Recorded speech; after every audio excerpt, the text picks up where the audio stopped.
Cram oh, fine. I didn't make me to see my baby. He say, maybe I'm branching no crada. We say, oh my, no matter. No matter.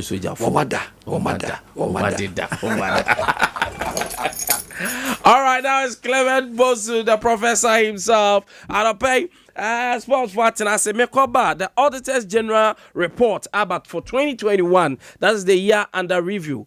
Bono region, the Abia. Yabesha District Assembly, the Abia. But do you know, sir, surprisingly, causes home, it's one best says the one, you know, yeah. We make a school be a quarter. Banking and finance corporations, yes, I will be accreditation. Therefore, also, switching back to economics and accounting, we back on the accreditation. Now, Yaba Sunyani municipal. On him say, yes, a few a year quadra for Pabo compared to 2020 scale also almost J as revenue, almost money. Broken for printed stickers 100 million Ghana cedis, 100 million Ghana cedis. So mudi bubomo to ho afi omu yo mbeka che so man menu so Adea almost say omni National Road Safety Authority for kasa na je say omu si moto for ne ha adwen yes tricycle da ye de commercial no omu ntimi mfa mo ho but I'm telling you say it's a lie okwo brekuma sa tricycles no adwuma that is the source of transportation wo brekum so sasem no mu kan what is this about? Adea crocodile the John no. Now even admittedly said the Amokan Yesua and be assembly in him say anything that have to do with transport, no, they have to consult stakeholders. They say DVL and National Road Safety and San Oma spend 100,000, 10,000, that's 100 million. So much the Babes are printing. What are we talking about? Now on him so do UPSC and University of Ghana. Crawling the old baby, or they come round or pay. Cat kiss. Cat kiss. Good morning. Good morning. Yeah, now, and you want what to say? I don't really go so to me. Yeah, Oguso kan ho nsen nso na ye bosome enwotwe na dey twato esan ye wukuada enne bia na dodo na target se ne wukuada yi o so mo kọ na bosoma market na nka mo kọ je kakra enya sika kakra edigu o mo botom but ono a osakra wiem no amana masa me manen hawo na mem prepare ho se watokra still obekọ on nim ni nti enne wukuada yi esi se ya che pa nti se si ni sei no me manen hawo media bobo enne na ye ebosome na dey twato yenim se ono a onim ni a oye no ye manen ma no obesakra wiem ebi ochena edi ama ezanse enim obi a ensu anto okotena wukuada dwom anopa kosi enwumere sika onya ye no na enu ba bia ade achi ya wada okoye no onya moho ensu onti we enu antena fie ne amonyame so mo se mikofri niema bi se ne me de kọ akoton na nka ade achi a makutuaka manko no atena se ne wanwinwi ha da bi enwinwi na mo na mum da nyame ase na ka kire ne se ono a enne wanya ma no wo sere no chena wanya ma nim se ye den a obeye nso edi amausa nim se nsuo no nso ne yamede sere asefrade ne se yen hyeda ni mpanimfo mo boa yen wo man yi mu esan se nsuo no to bebra na amanfo fie ena ise nsuo ni twifa sa ye gates ni nyina ena mtimamufo nso mambo esema we mu nti ye sori ya ye bola ne ye hwie agu gata no mu a na gata na emu asi enti nsuo no to anase twifa so na rewura ye dan mu enti nyame hu ye mobo sa nso na de onti wiem kakra mfa ma yen ahwe aya ye ne ye yesuban bone no ahwe na ma nsuo ya se ko rewura ebi mu monte sa damu na akose no nti yesira sefrade se enne yi kakra die ena omra fom no chino nsan ye na ade ni bi yeda na sinti yeda kwa me no you first prayers no Facebook boost me home pa no pay so na keto ya kan me na nkasa enimuai na me menyina anya boko yem passing bia debi pepa ne so ano pe Recipe anope enso ho sharing so video no. Era Sompa 98.9 FM on Facebook, Sompa FM. Any attenance here den sama do na ebro. Ye be rem major leagues in Europe and matches ni bi ko so 2 league centers and 3 league centers matches out do na be ko so and Chelsea na nkomo we anim so mbedi nkunim enso Chelsea di nkugu anope de won sam ebro na AS Romance den na Italy omo ye de ni nyina ebro Man City ejina ko no ne ebe kwa wie san ni nyina eye nkomo anope ye de bro enso jumadie no so enu achi ye be bo rem fie ni ahwe nkomo awdo a if you eba BA United, the Apostles of Power Soccer. When him say BA United say we mu anya new CEO na CEO a BA United eye hwan ya de honkomo bro krobia kuma say asante kokomo ha no pay de bro anope ya sabri wo mu ban vacancy na kodoko team na wo Sudan da ben ero mba be PM man Ghana mu ya de san komo no so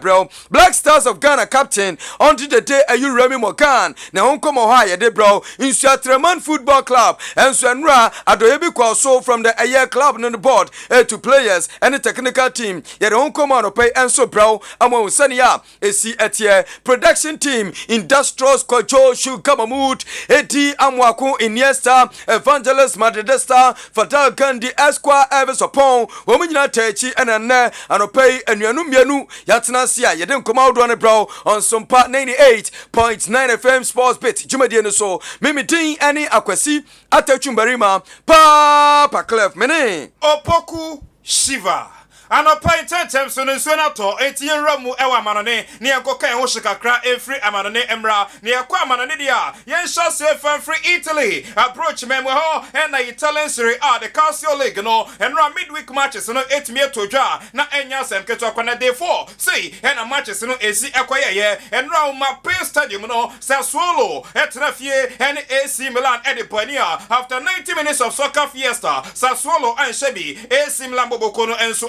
anu achi enra match ba ko anu yedin Inter Milan and Cremonese ana edipani akansie ne ba na wie na Inter Milan ati Cremonese atwa mu ekamiensa ama Cremonese ati emu ba ko hyane su Korea and Barella and Lutaro Martinez and nya goals miensa no edema team my friend Inter Milan udu anu chirem Rome so Stadio Olimpico nenra AS Roma etna fie and Monza edipania 90 minutes ko na wie no na Roma atwa Monza ekanmiensa Monza antumi antimopi abranta de ne Paulo Bruno Ezekiel Dybala ebogos no mumieno na Roja Ibanez da Silva enya go number 3 Edima Roma eshe ekanmiensa Monza antumi anti yendeni mepiem ewo EPL no so emu enra matches aduo etotwa ewo EPL no na Manchester todwa no ba ko edi kan say NC ekowie ya Crystal Palace etna fie Selhurst Park and Bradford edipani mobia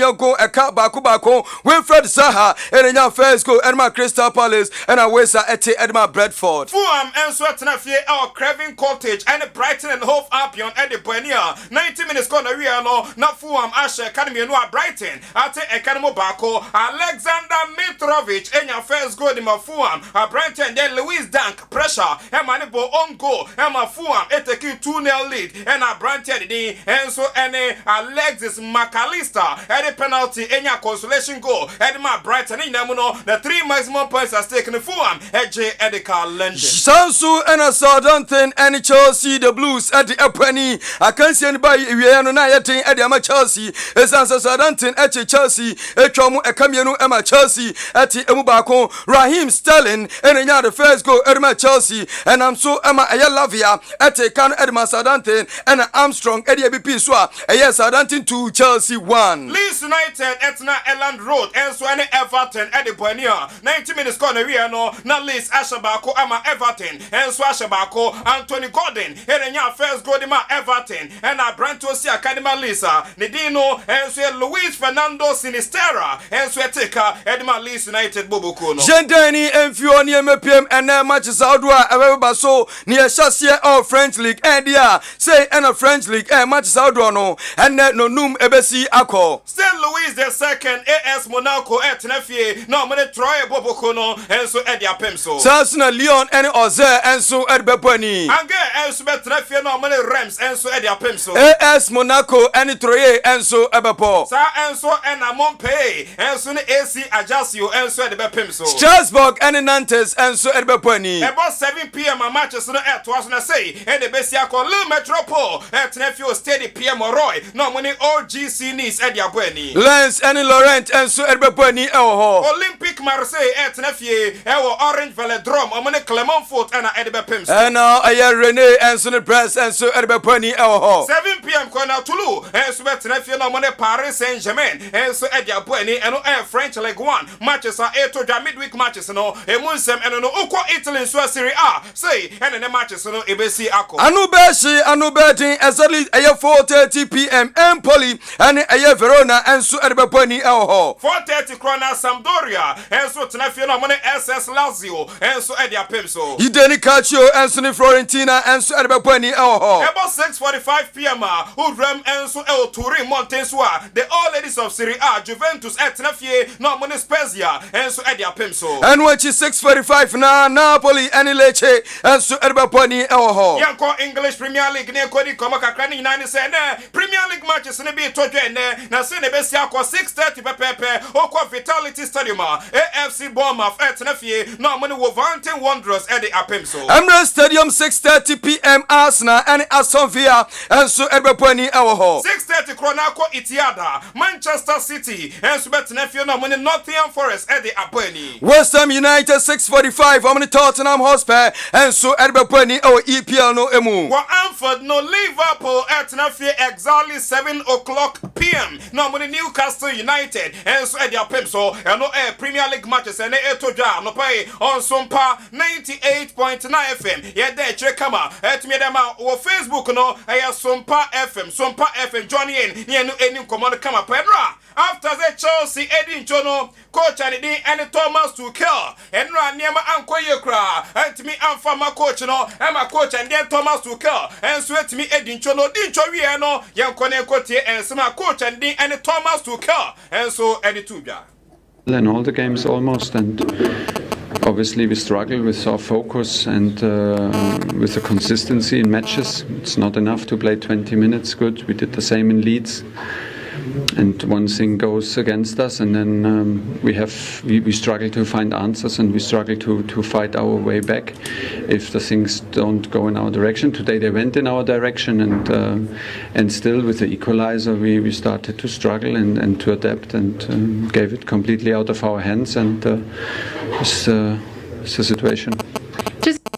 We need someone papa no work catch as a Chelsea ni di obra say Chelsea o shomo nso a wo mra kra no atnya shomo na nra game no course no ye hwe e third goal nanka e Southampton enya na Thiago Silva se da bi akeka kono me ba timu imu yi ese nim gwase bi se de bi shedansi ye etimi nyankropon ye madom na ne wo ye adom na ne Thiago Silva eyi ball no odi film ntu join your Facebook Sompa FM anasa Sompa TV Ghana na bonse etwagusa Thiago Silva eyi ball no fi ho na after the game unse Chelsea ekwa away enti abo away match ni bia ade se players na mko na makotia mo supporters e ba ye na police ye pon match na police ye hwe ye players akai na akoda players yasi supporters ni mom ase afa police chi say media menko ezansa makase team no kra mo mfimu dia ene madam ani me call dressing room enti nra after the game Chelsea lose ya no players aka akoda mo supporters e ba Southampton St Mary's omo kodo mo ase no na ne police chenso de wadan na ni kwaso nkodo mo ase bia ezanso mu ni aseda obetimi ado mo ane so mo jane so nko na timo peso kosi aka wo mu no wonkosi ensu ewo mu Matthias Pogba ne bra ene Billy Pogba Paul the Octopus na Matthias Pogba ense bebe na ba so rema ya dia oni Pogba ntem enshara enho na Brentford din se bia todwa na no pai yenko ne nkoti ense ma Matthias Pogba e dia todwa. Salut à tous. Quel début de semaine bien agité. Et je remarque que beaucoup de gens et de médias ont déjà décidé que les dires de Paul seraient la vérité ultime, sans même besoin de vérifier, puisque la star l'a dit et qu'un Into the running out to 20 about 9:45 to 12. Matthias Poba and any Brapo Poba. Yes, your Muntaminano. Let us know I didn't ever be down. Gentani and Refie on Sompa 98.9 FM Sports Better so and Anopedia near Shasya say and so at the Amayantani Copium, our Shatterman Football Club President, Honorable Bafo Ignatius, now and Rania Grupatum on the board in Kabomu, and Sababiatuno Somuko, Nomuko Traman Football Club, and Tenra 40 footballs, and I pay at Temu, at the Martimino, and Wachi. I have 5 different set of training case, and Omuchamu said Timinye, Nabianso and Quay and Famamo, and Tenra Adoyapa, and Traman Football Club, Bordono, and Ejinamua, where at the Martimino Samuko, now Philip Kinshasio, Muninamu, no Mufamojima, and for the people of Insuatre. Wafu Zombie Women's Cup Champions League qualifies, and Ampem Dakuan and Nama, and Omujina Kononim semi-final stage, Ampem Daku and Omone African Sport the Abidjan, and Edeba Pemso, African Sports the Abidjan, Omone Ampem Daku and a semi-final game, Ampem Daku Edin Kunima, automatic qualification Benya to the proper Women's Champions League, Ebetoja El Morocco, and Empire Nino, Fantana, and Nama, just a bit Medin Kunim over African Sports the Abidjan. Johnny Facebook until the day are you Remy Morgan, Black Stars team captain, I don't know. They said you're done when you're Qatar, a leakinum and Osiakai, Edema, a Assad, now and Rana Assad and Asalia, our game and now Somopo, game no Emuyate, but Ninjam winning a go PMO, is Ansanaya 1-1, and I until the day are you Remy Morgan, and Makini 2, Edema Assad, no Shego no, and a club no pen for Jinsambo, Wakrap and Sambo, a teaching and to Johnny Quaya until the day are you Remy Morgan,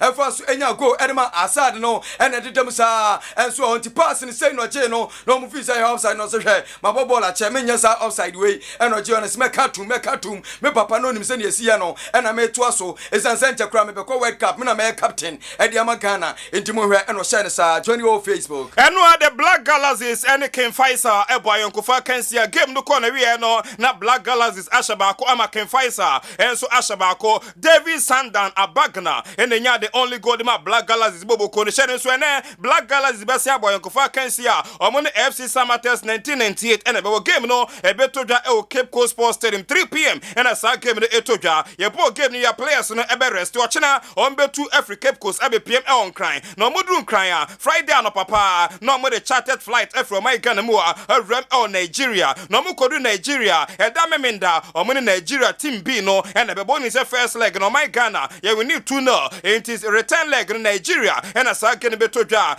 Saturday, and a game no air Baswa and Yasem Ketokra, and we news if the Black Galaxies camp airbound no peno, yeah they actually come out to me Eddie on Krobia Kumasi Asante Koroko Campunano Pay and Greba Tremua Koroko El Sudano Akamachi Bakwa on Babon and Nano Pay Sabri Krane Gusua Ekoso first half of Goles Koroko HB and a Timon and Bonso HB Ahila Krona Jasomunio Mobu now come Renums and Kenneth Samachino or money a calf a Champions League team back home and ever now money Ali Khartoum. Okay, Ali Khartoum and airport. 80 some match no first half abana we ya 0-0 and Kraban is a protocol about some match ni wia and then Robert Denani F Sudan mamu na wakopiem o Ethiopia na fe walenke from Ethiopia to Ghana enti we be enu achina wia no na Krobia Kumase Asante Koroko team no adomwani F Sudan abepiem o man Ghana ensu emu enu 28th ordinary congress no etodwa e the Ghana Man Soccer Center of Excellence Prampram Nenran Komobebre, and FA President Kurt E.S. Okreku, and an Abia 8 media and Yasem Ketokra. For now, the Division 1, Yanya sponsorship, $250,000, and Omode Baba sponsor Ghana, ye Division 1, no, and Rochen Melcom, Ghana Limited, ebe provide 5,000 series shopping voucher, and the Division 1 clubs, Division 1 clubs, no, Obia Subenya 30 pair of boots, make us say no, they, every money players, no, and Rochen Bet Power Park project, no, enra ye kate sword ana nya asem keto kra odu ani chirim o Facebook Sompa FM enra do ani chirim o Ghana My Soccer Center of Excellence Pramprama Adea bet power park project no enra ye kate sword enti aka ne say adwuma ne be hyase akwani ye Nigeria ni ampa yes ye green and white so when FN easy no ana anyo no FN easy no above easy go Mr Easy above entertainment otonyom above entertainment reality dia na je say Nigeria for na take over sa no megumu a ye nhihye no so papa ne wo me say allergy to bomb also to allergy say on tiase say RFA chairman for the able pick up na collapse the yomo den o dey tie sima allergy cruiser e dey tuja say mumma ye mo say metewe RTU ni o frame say allergy wonum say o crash so me say e from moi director na when this car I don't know be director enti mo miensere say me e baye ma ti say ye say ye be ma RFA another pickups na clubs so dey be na benya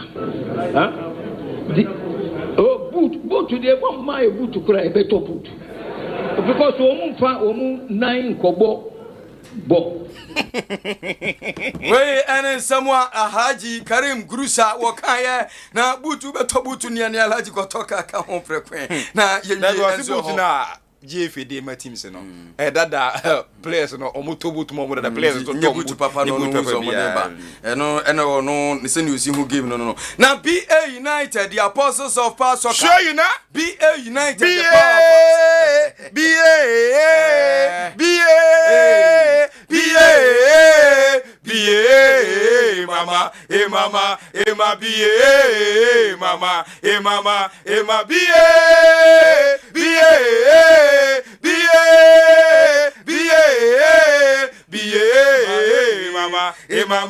mama hey ayiro you say I see you they say ni adu nyina ne say bie nkomo no mama kan sei hwe unza team no ba bia adu no ezo bia nse dem fi ena nipa bi musu na ye omo adwen say ye den ose ye ntimi nhwe ma enwu sa ewe bi mu de ade but ye ntimi nhwe ma enwu because amanfo akoma be di akire enti mpanifo akoto adwen anom say when na ba ye nya bi ena ochina we ye cashew businessman oba ade achina we isukra no eye gold dealer ono so ba ye hu no enti akwanso obi a ntwe ni tin shada mama mpanifo ni ni nkomo ena so ba bia du no twa no ni na mache no ni na se mache no nti see you hwan nti see you no ba bia du no hwan omo ye ne hwe nyi papa hwan nti omo matete see you no nti omo de amobi matete see you no ye de amobi nipa kro no so wa around nipa kro na edi amani nyina no Oscar nyeska na ye de be ye mpanifo so mbe peska ma no onfa nyeti ndi nipa kro de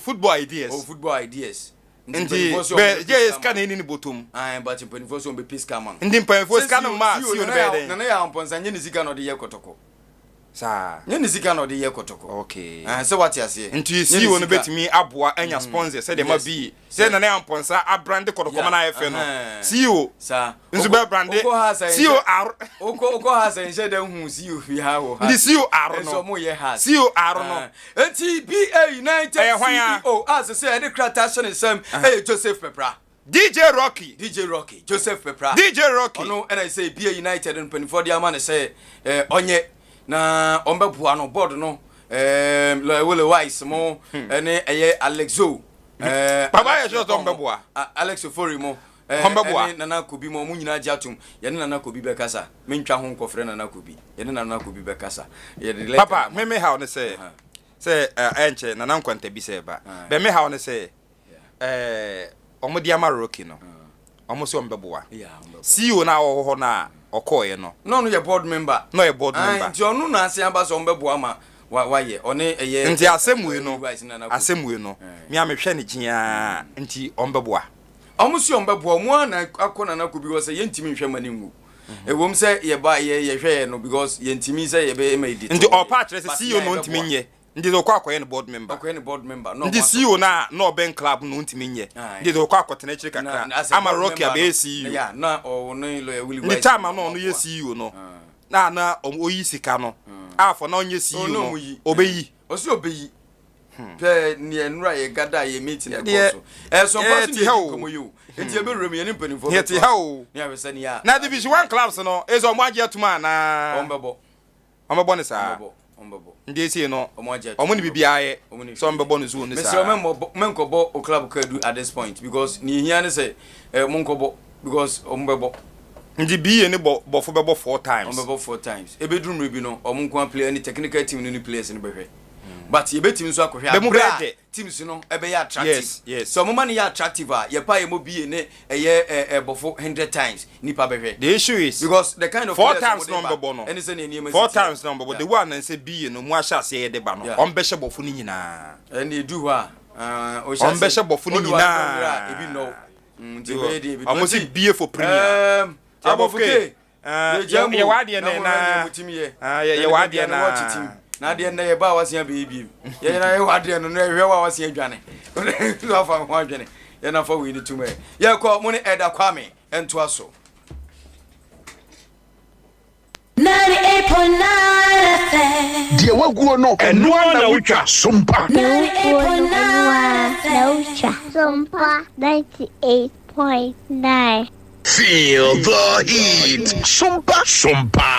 98.9 21st clinic say eba sciatica no every usisimu kono a woto ase ho no ntina fa usrem ekosi wo na ase ho no ebo betimi atutu ama wo ankasa wo hu ba bi enye enti 21st clinic wo mo na ye sciatica expert e wo Ghana ha wo mo de bibiduro so ho abibiduro ankasa ene besan ya no masa de machine aka ho ya de abibiduro ka oni asa de wato machine so ya san ya o massage bi ya wi a herbal treatment ya de awono ama e sciatica 21st clinic na ye expert a wotu ase Ghana ha ba bia wo mo ho enkran domi market wo ho heavy do dan ni mo ho ena kuma senso ahia uduru session so wo mo na nie dwabo so wo mo ho Sunyani ni wenchi ni ba bia nkranza 0540 311 311 0540-311-311. There's a 21st clinic. Woman is sciatica expert. Amanfwe jackpot mu hininabo betway atina kese jackpot ni new for 17 games na said what funny nyina etom pepepe wo be di sika pori 16,500,000 Ghana cedis for 1 cedi 50 pesos petoso bet wonyansemu so wonni mfie du wotwe a entwa bi kai se nhihye kakra wo ho Gaming Commission of Ghana nsa hyase betway a good ye no who don't ya akwa we don so me friend ko to hey na why no sorry o Fiora na wo tiatia mu say ye fam bia makoto akwa ne de men charge o de mama ndi akola okasa mentika santi aya shise mama nhwe hey Fiora na yare na wo pene sa phone na aye hisa Fiora mama mbisa o enti wo beto fridge abafie abra enye bida wo beto yiwan abafie abra wontimi mfa onyibuti a ani de mistake Fiora se wo che nkwan na mu miensa emu baako wo deda na baako a wo deda na mobile phone eje o ha ho what se Franco Trading Enterprise na wo ko ye ya Franco Trading Enterprise phone papa efi wonim se enyi emrem so wo betia kaprempo ansa ne yama wo bail eye free of charge wo sanso nim se etiamra se oposi ni de wo be hye counterback abro don hwe aduanan nwotwe ebra court enhye se yemfa wo ento ho se ye chewo anasa wo hu nipa bi akɔhye counterback ebro sa don hwe ye a yaboso yi a press our numbers 0302 766 756 0302 773 906 0302 787 373 or 0203 799 978. Justice sector support activity, no barrier to justice.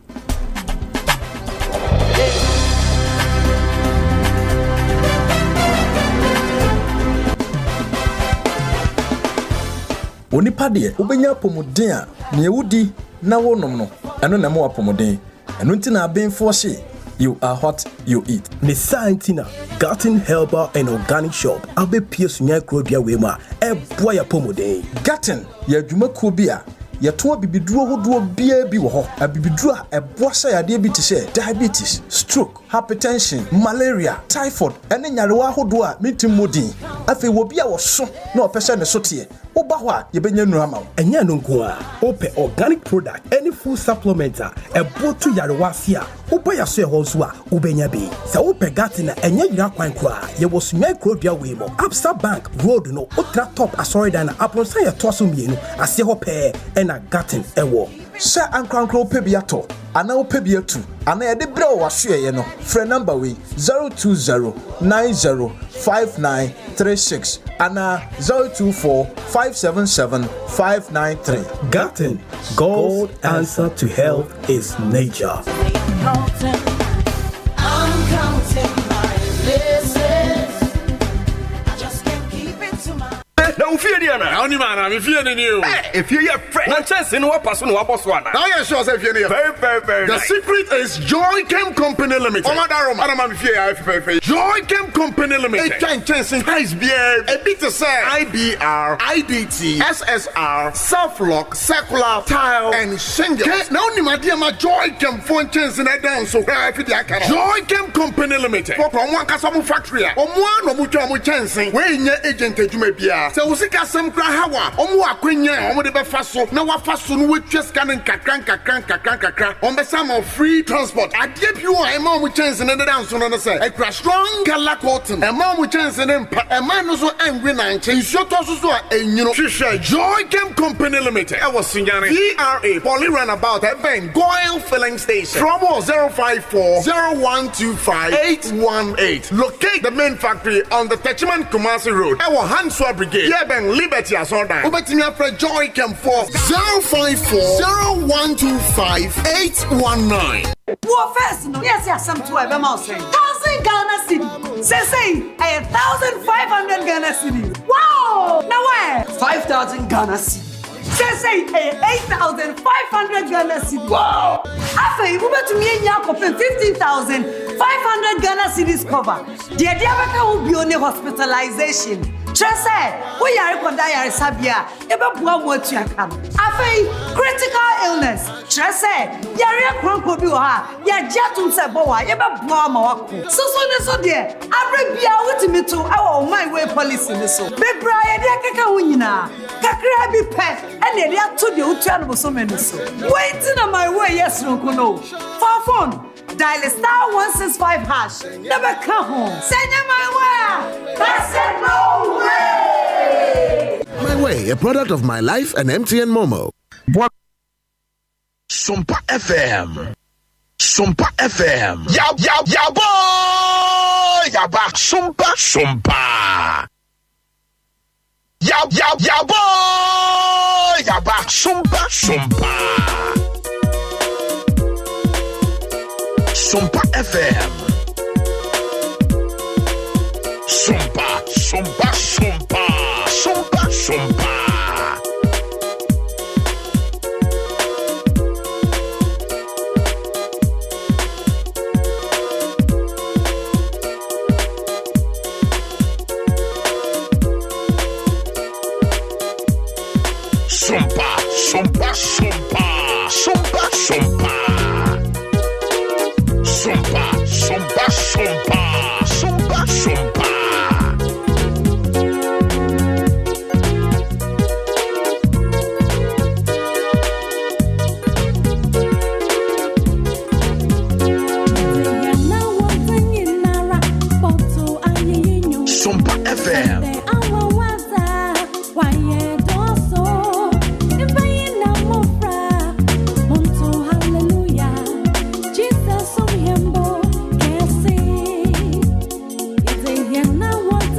right, this is Sompa 98.9. Okay, Yatana Sena, yes, somo from Alaji Kwana Abro saying him what night market precisely on his zongo. I don't pay you two gubusa at the mall. Nyakwa brother Martina say or chamini mo kwegri na poku PSA I don't pay above games with the MCR. Sie Kwesi Joshua. Kokwandache, Member of Parliament, or no Ejinachi or no book production in Gumusa. It is a day that the Lord has made, and we are glad and we are rejoicing in it. Mami Nyakumachi. Yenua Seki. Dempume. Nyankupa Sompa FM. Nenso eye dafofro. Na Nyankupon aye adom sonku biama. Se wada na won sorry ye na nsuo to. A sign of blessing. Nti ye da Nyankupon ase. Ma yen complain anopai. Afeni ye beko ye nyuma so ukoda dwom ho tantan tan we nti ye ho na na ye kwa akodi dwa enti ba ko ni abafo ye kwan fun we nti ne no ne be fa so akosunyane ensu asen atoyi ene ye se ne de ko otokromfo ye wu o e kwan fun we ne be fa so abasunyane kuro yi mu ene ye se ne de ye tete wo bete an se Berlington fo so de abebom enti ye kwan boni we pa na ne ye be fa so ba cho ye o na so na me ye complain bebre fi se de nyame pen wo ye yentumi mfafo mfrɛ se agya ene mekodwa wo ukuara dwom ho tan enti mansuo no nti na wiam ani manim ya you can't do that. So just don't complain.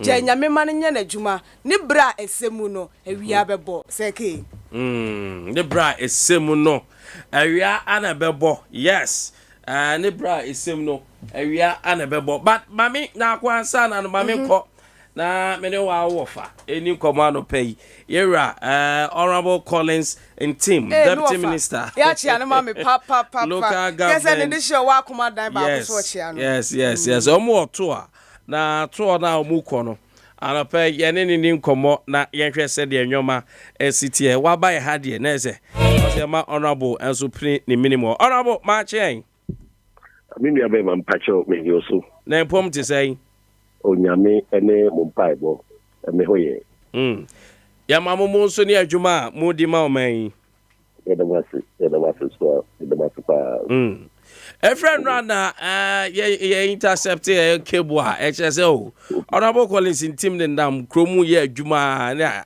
no aye bomb dia na demand ne ba ebe mo amanfo ationka but fortunately ye nya one wadarma there to na mo ye e wo kro yi mu yo mini abe ma do asi na me mfa kwanya nso nchia watiefo nyina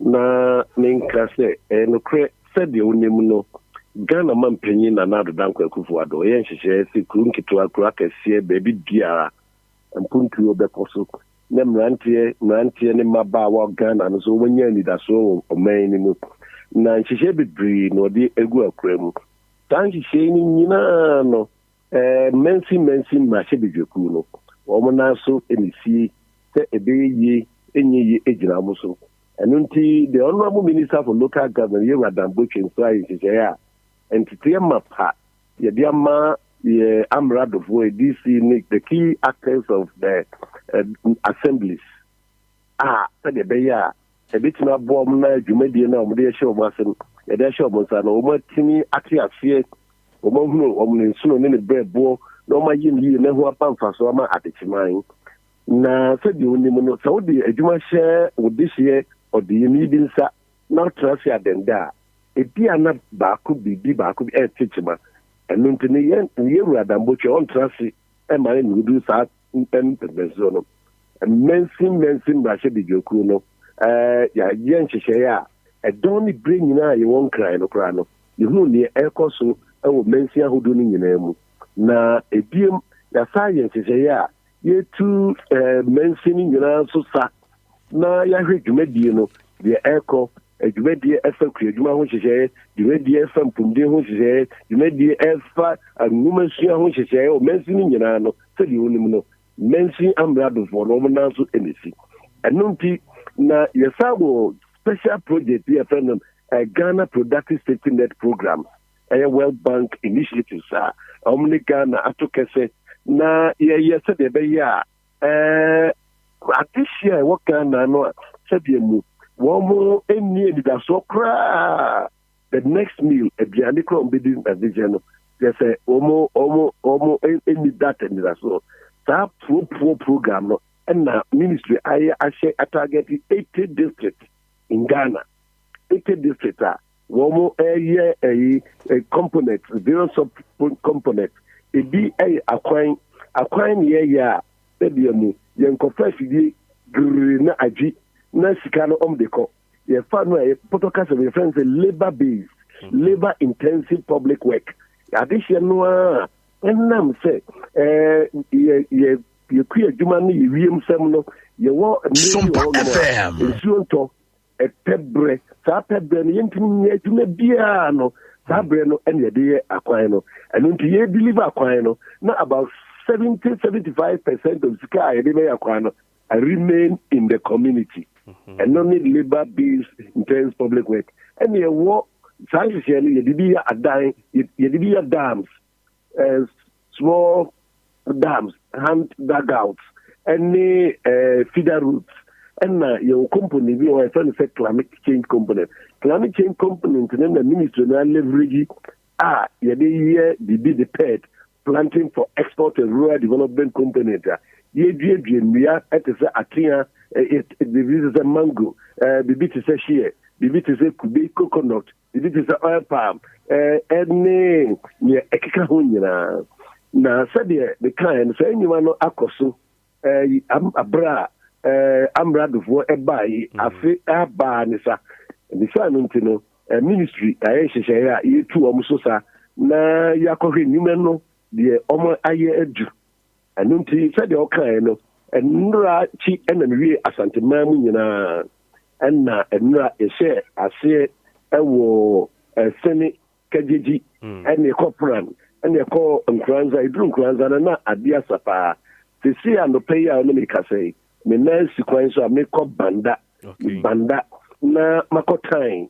and wenchi na adetia ya toaso esitifi ene do amahinkru te de be ya adwuma ekoso samensi ni nyina no yebetime hunu nieko esinto bi wum or how bi wum na going forward no yetimi e de adwen atoato esa say sa adwuma die no safety net one no started 2019 na ebe end 2022 year but yes sir be safety net 2 and also be share 2022 year and then who be here say be assessment ni evaluation na ya konkan no mia also edwin ho mienu ye also ifrim ye also de bika ho nyina no yetimi actimi ahome ne far by and to me mia fantastic. We any GSM, but honorable Yancha, since we started, say, Oba Pro, Emra, you share Jumedi, you see implementation by so far, Udin Komo, send them your messy code, DNA affected implementation. Papa,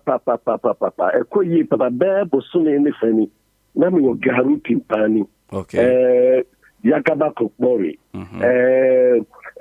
Pussy Gani, and Nigia, and can man no wohono.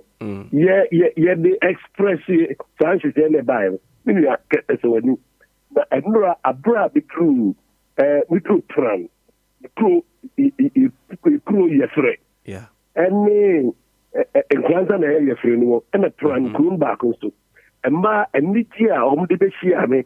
Adwuma no boa aboa wo mu no chetabini eseweni na o hye ekasi sudia se o mo sre mfa nkoto ne minister ene Ghana mampani anim se adwuma na boa wo enunti no o hwe na ye ntoa so na ebenya kura no a yenya hye ne mbaamu se de be ya ni o mu nuanum afefo so no so o mu so ebetimi anya bi aye eno eyi nkura hye tempa enti se de o ka no Bibri, be a bako Yano, Sanshano. Now, I need to send back a woman said. That component, you will be built so yes, I have a home. I friends a productive inclusion. That productive inclusion, you know, you're telling you, say, one more. Yambenya Akonya, Obeba climate changing, Akonya Omo years, a human on the Chiomokano. Akonya for Fubi Moha.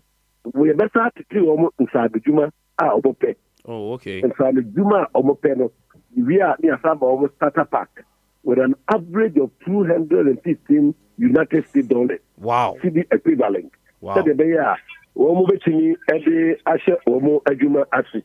And to me, the impact has been very phenomenal. And then Yakopon say, good news, Bama. So, Honorable Wayno, your category of people, Bia, Omo, etiminya, sa access to this program. When it's targeting at the very, very poor. Okay. Poor, very, very, very poor and the vulnerable. And the target groups, no, and into the Abia targeted at that category of people.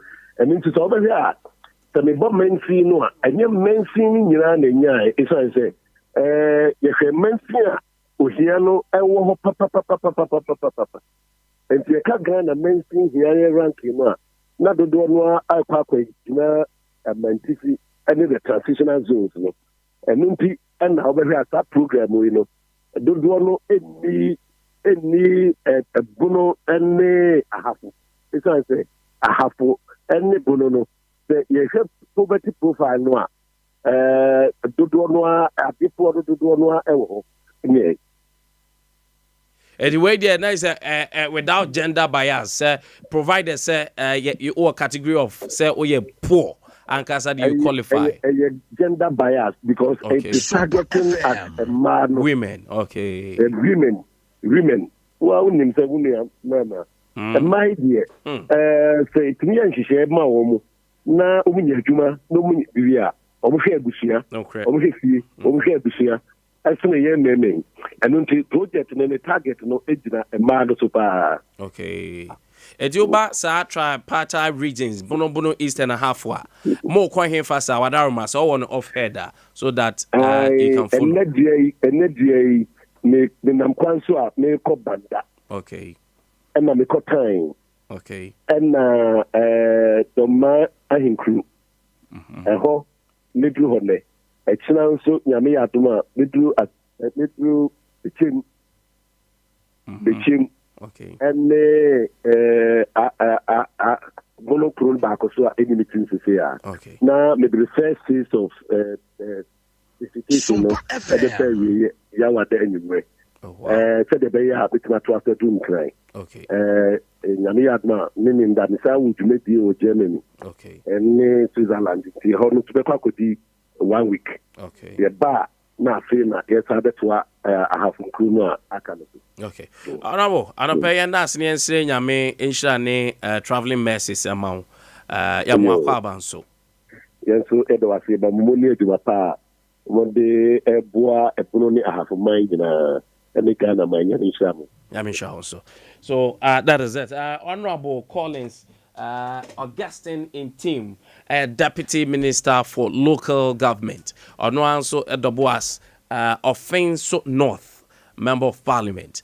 Ano paying koma yedi ewomwa World Bank project eba safety net project no eba beboa emba omo areas ahokyere ankasa wo hoduma ehia abubuo mu no awonkomo ana what you say in so they will be moving our district by district na Pru Banda be chimney areas obobo so mama yako seke hey mama ocha me makwa aba yeah cool so for ba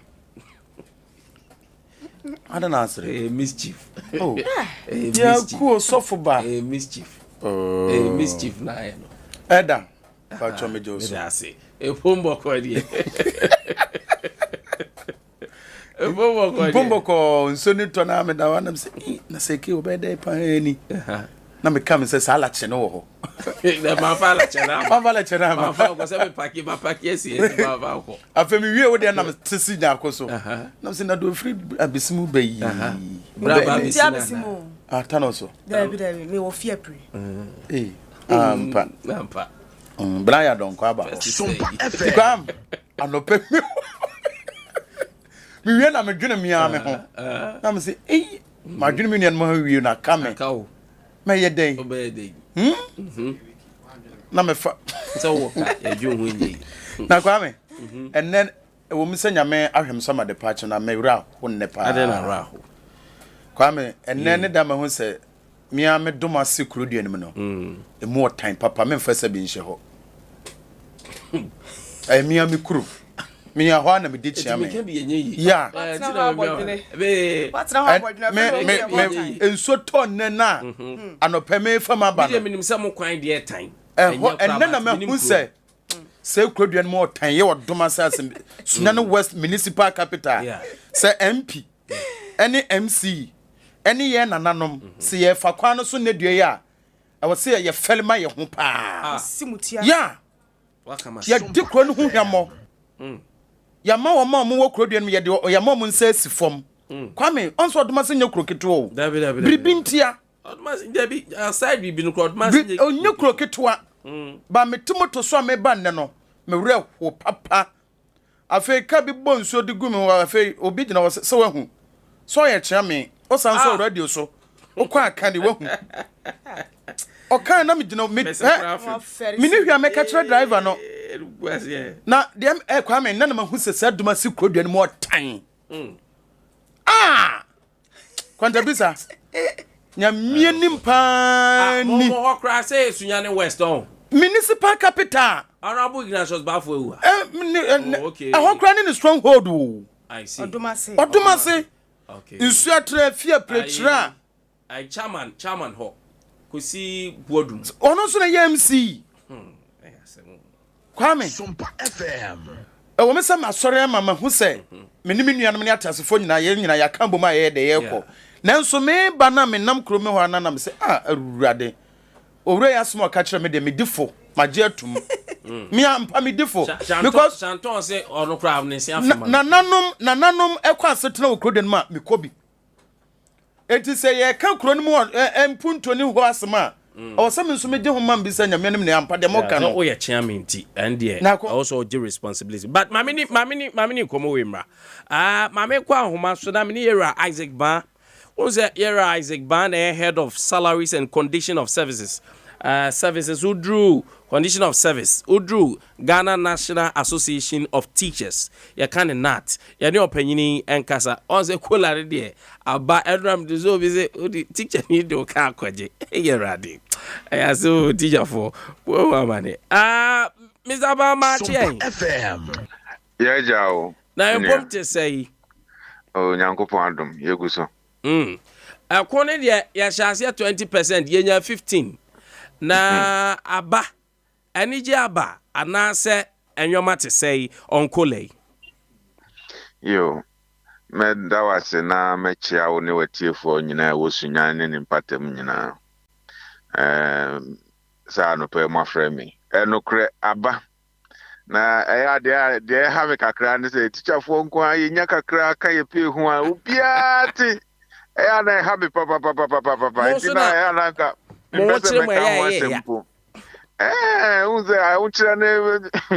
anyway, so empire no cre yene abanu sinkonya mrebi atwamu wa wunim ahokyere aba o man yi mu sisi a minim sa wo yusu car na ko gina filling station na wo to fuela wa wunim se de woto dodo a woto first bi atwam ani sisi nso dodo a woto me kind light bill ni chese bibia kosoro okay sa fi twam ye koye 47% bi sabre na inflation kra nam 12% ezede me no ka said inflation nam 31.7 ni ade nti na chese ahokyere no ba ne se aba ne kwa ne se koso ene ye ne aban si konya se be ya nka o mai 20% bi ne on fa nso yasene se de be ya afi ni be kwa awie no a ye be ye base pay no e ye ho ahenhan ye kakra ye wono si 15 and no share say we take effect from July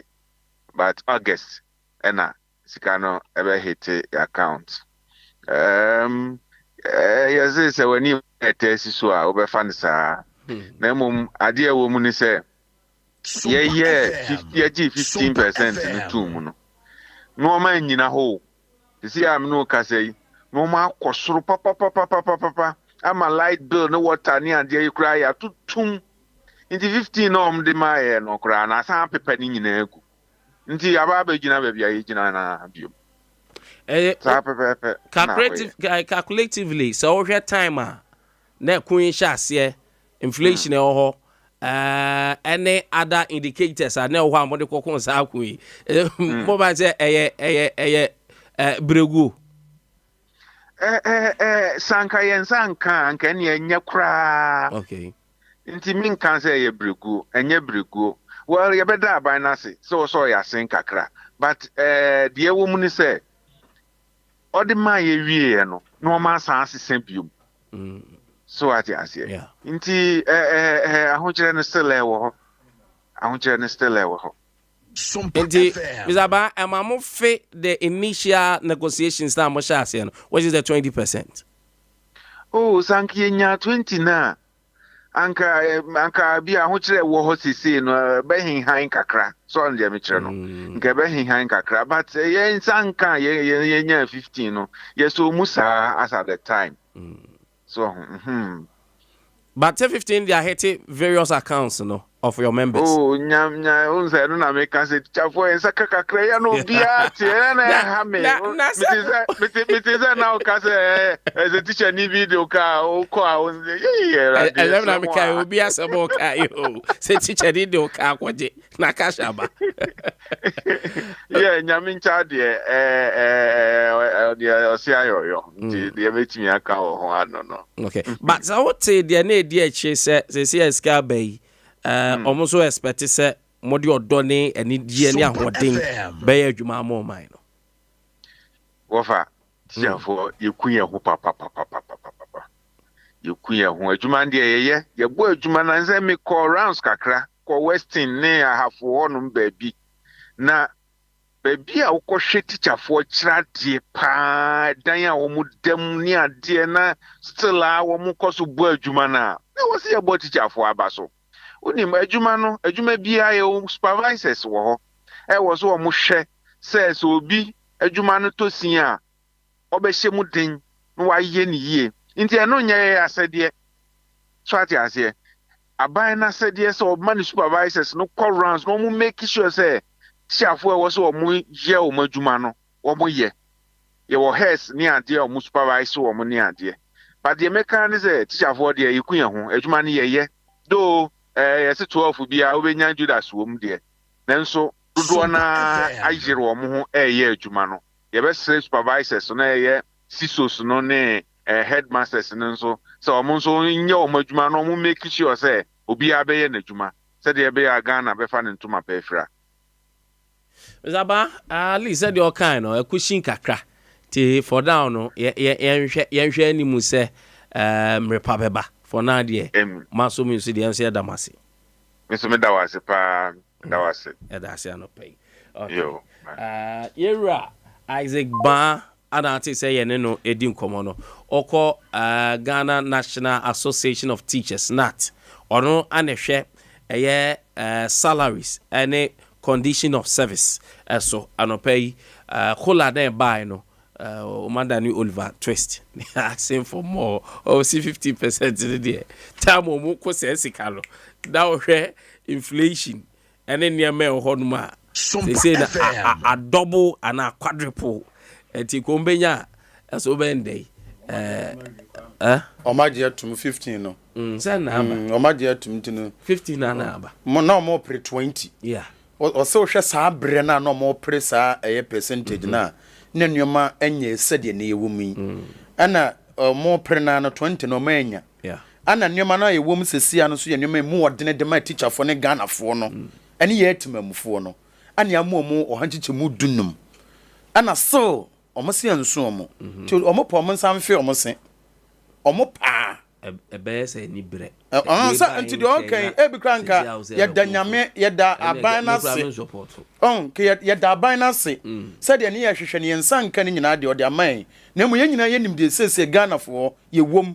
enti sa dunum no fa ebia na ada sector bi nso ye dai epebi enti ebia na ada sector ne ba obetimi ahwan bi so de amomo 10 ana 15 bi sa ba mo de na mo pensese so na na okay no obi di teacher ni bi do ka koboni punum ebe reflect on account ni say ye de bia betum ba me kwa me aba na ade so otimi ati omusu frɛ no we de me bona ba so na emom ya onye ne ntem o ma ne nuru bere bi ansa na wakeka no ho because eduru bere bi se mu owrem a ye nyina yesu na basa na ye tretiensa wo so anaban na ban aba na em se ye kasa nso a asese bi o mesrɛ me ka obi akɔgye sikaduro on se wo kwan fa so nya ne sikaduro se bia o mesrɛ me ka de se ye nsɛm ye kan wakɔtena bola so no odidi enwema bi ensɛm fata basa na emma ne tumi no na ne sika no ba em sa ban so de no ohwɛ hu se emu adine na na se baabi adune na wo kan ban o em se no no so ne sikaduro no se ne power no bow enti kwa me ye da ban na se na emom so ayon keka no ho but I say na apoku piesie era me sorry anopa me hwɛ data na me yam shame anopa no senated first no me yam shame say china first me call page na me hu via ECG for the communicate bi about bonting via for the I don't know na me busa era saba mo say ade mizumisi era engineer Antonimo say what is happening omo de via for the omo tanye proactive of the my na me yam shame ba ko be yadwuma de ntia me yam shame no me nim say mo ha e be di wo ko oboku ba che yes so me fie di say adom experience you can't complain exactly to me complaining chiro bi ya when na the oko complain a chero no na why ni para the complaining a chero no how complain a chero and complaining chiro bi ya concentrate on your work send me ni aba na ekan no na kwa me ye hwade bi o Sompa FM oko ayi ase a won na ohunu se obi bo nwom a ana oko asore a na so obi bo nwom a won ana obi to nwom a obohu se enwom na kenyan o songs or song of inspiration a etimi kenyan o ntu bo hu se nyako na eto nwom na osore ya pe na wo tuska gu nyako so mebo a na wo tuska gu nyako so because nyako ato songs of inspiration kwame ori afi se obi to ha obo organ obi to ha obo trumpet obi to ha obo twene the combination of sankrofo no ora se ena ama nyako nyomo no ayede ndi kwame ko asonda mu bia bo hu se ayesu asonda wo moto nyuma mo se nipa na auto nyomo no na wo moto skagu no so ba drama no ene trumpeter no ene ayi evangelist organist no de yen to skani bi nto no so ene sound engineer ene sound engineer no yen to skani bi nto no so ya na mbusa ho se nti hu no mu hu twene bofo ne instrumentalist na se de ogina ho to nyono kwa na mu hu no kwame what point na me kire na se good timpesa me kire se de ekoso e wo Ghana ha se no ya wo de ohyase a ohwe han asa ne ma no ye den ekoso ndi de oto nyu na se we ne to nyum ahunu se enema nkoyie no ya wo de ohyase a ono ena o generate nema na enkoyie no se ekoyie nso a ya wo de ohyase ono so e generate ma nema no ye den ekoyie kwa me di nti amekasa mewi aho anadwi saa na mamenika na nyankopon ase okay nyame wo ho our fans miensa bi wo ho onyamios yes onyamidu ba sa o ka se onyamikum fa jimfa de oye bia ne wajai thank you onyamikum fa jimfa me say sunsumu a epe fans pa yetwere dia mpo nyankopon o se ompe hwe dia pa ne se yinaye fans because kwame ensuo ne hyase to 132 maniti ye na abo 1 anadwo na eto da bi na hyase eto ato sama kwame ebo no nsia ne fa me sore ye no num dware ye na me se ei ba bia me pake me kaasi na isa me fa moto yi na me tu ye pa timbedu ya me duru ko da dwam ho na nsuo ne giginam se rade nti omma bedi dien obi nso ada asɔre sɛ wɔmfa ne bank ama kwame sɛ ɔkɔ kuro bi a yɛkɔ wɔ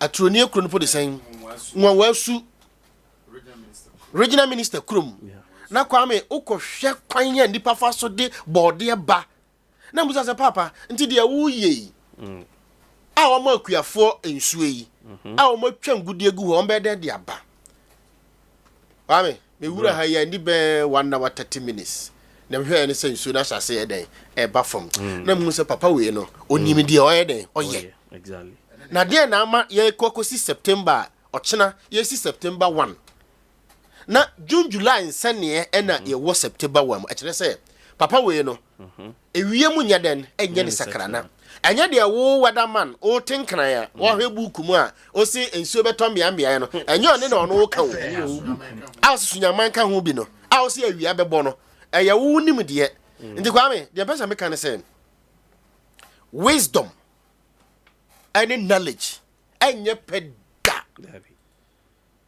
yɛn nyina ɛkɔ secondary school meboa kwame wɔkɔ university nyame ado wabɔ masters wɔn ma na ɔno ɔmo gu classroom hɔ ni nyinaa no ɛnyɛ the same subject na musua ɛnyɛ lecturer baako a na ɔma mo knowledge but lecturer ni ntimi ma mo the same wisdom da enti ɔma mo knowledge but wisdom deɛ obiara ne deɛ lecturer bia na obetimi ama obiara wisdom gise nyankopɔn koa na otimi ma wisdom and nyame oye nyame wisdom is a principal thing enti yɛnyina betimi asua deɛ baako syllabus baako be nyansa ye de dwene a ye de ya ade no obiara ne ne de kwame nti agana atete apansa maduru sɛ ye no kwame anopai madaru ade ase awie saa no na topic baako ɛyɛ auditor general mewa kwame mewura ho nem da sɔre bɛyɛ 1 o'clock na nso ne to no menya adagye sua ade saa hwɛ auditor general report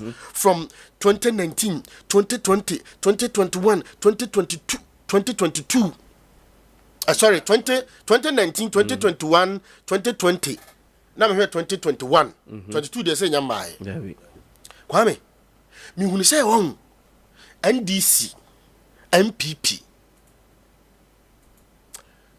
mpanifo binom eye nipa bonefo with no sabi kwame so wo hwɛ 2019 2018 2017 2020 auditor general report now hwɛ sika enyunu kwame sika enyunu wo Ghana enyunu gu wo Ghana kwame na se MPP ni NDC tie komia so no mka kire se Ghana yiniska na mahunu se kwame Adea your friend wisdom say no empanimfu ewa MPP ni NDC ministers no they have the knowledge but wisdom pa say ya di ya de ma de beka de ho no binom anibi kwame say ohwe 2021 2020 2019 kwame now here even Ghana Police Service failure to account for cash exhibit kwame uko Ministry of Health kwame uko Food and Agriculture kwame uko Attorney General's Department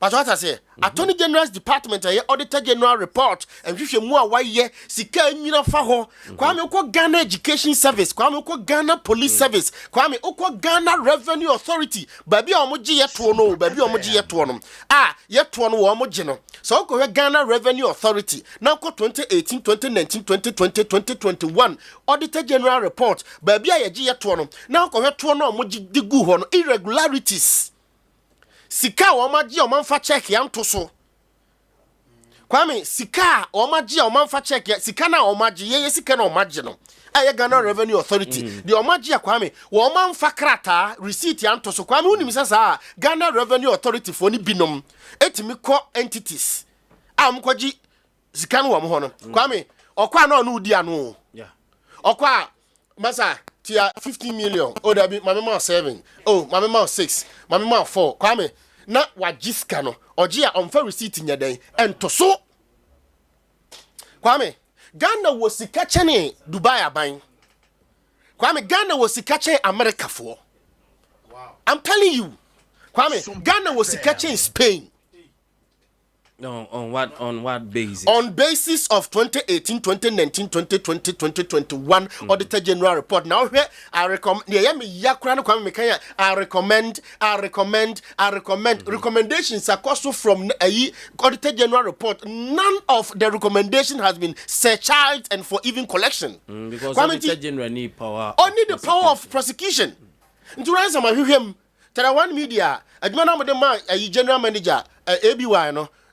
Waboka Yamin Fasamba 3 billion Munkonkwaji 2019 2020 wasiabo 6 billion Munkonkwaji wasiabo another 3 billion Munkonkwaji na CEO the able CEO now to na wo hwe kwame now to na wo hwe okay meba awurade yakọ Auditor General report no bra Facebook Sompa FM na bra Facebook. So this is the Auditor's General's office in YC. Omu officer omu tena se 112 years. Omu staff strength of 2,247. Na Odu region bia assisting regions ni bia omu ho. Districts omu 95 districts nationwide. Accra omu 17 branches. Yes. Etienye institution kitwa udua department kwa be ensia amuyo madwuma under Ghana Constitution 1902 Constitution no omisu all the act and even the Finance Act anomuyo madwuma. So this is where established a institution. Now be we mu ye mame Adea me hu ya I'll come to all of you. Obia de ne de beba no pay. Aya auctioner ekoso. Abofra biemu ye mami. This is auctioner. Yeah. Auction grab me James enya ko. Don't call me. Yes, yeah. Ka turn for say casa where you soon kakra. Now person will sell it. Now, I say auction of official vehicles without authority. Sikankwa. A kankwa akomun without authority. Without say ya ma ho kwan say mo auction car we na monton. Sa de ma ho kwan ne de ho asem ho. De ma ho kwan ne nko any. 1.23 million Ghana cedis. De ma ho kwan no. 1.023 million Ghana cedis. 5 in the 100 in the move of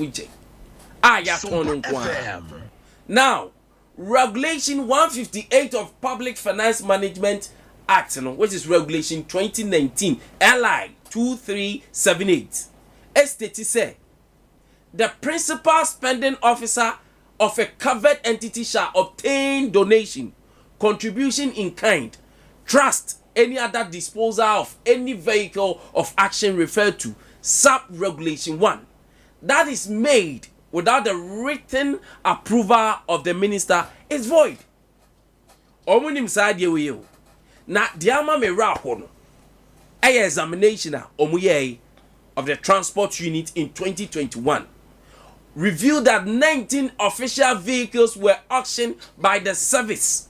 Kwesikana ye kan wasen 19 no cry ye hu ye no official vehicle without approval of the minister of finance.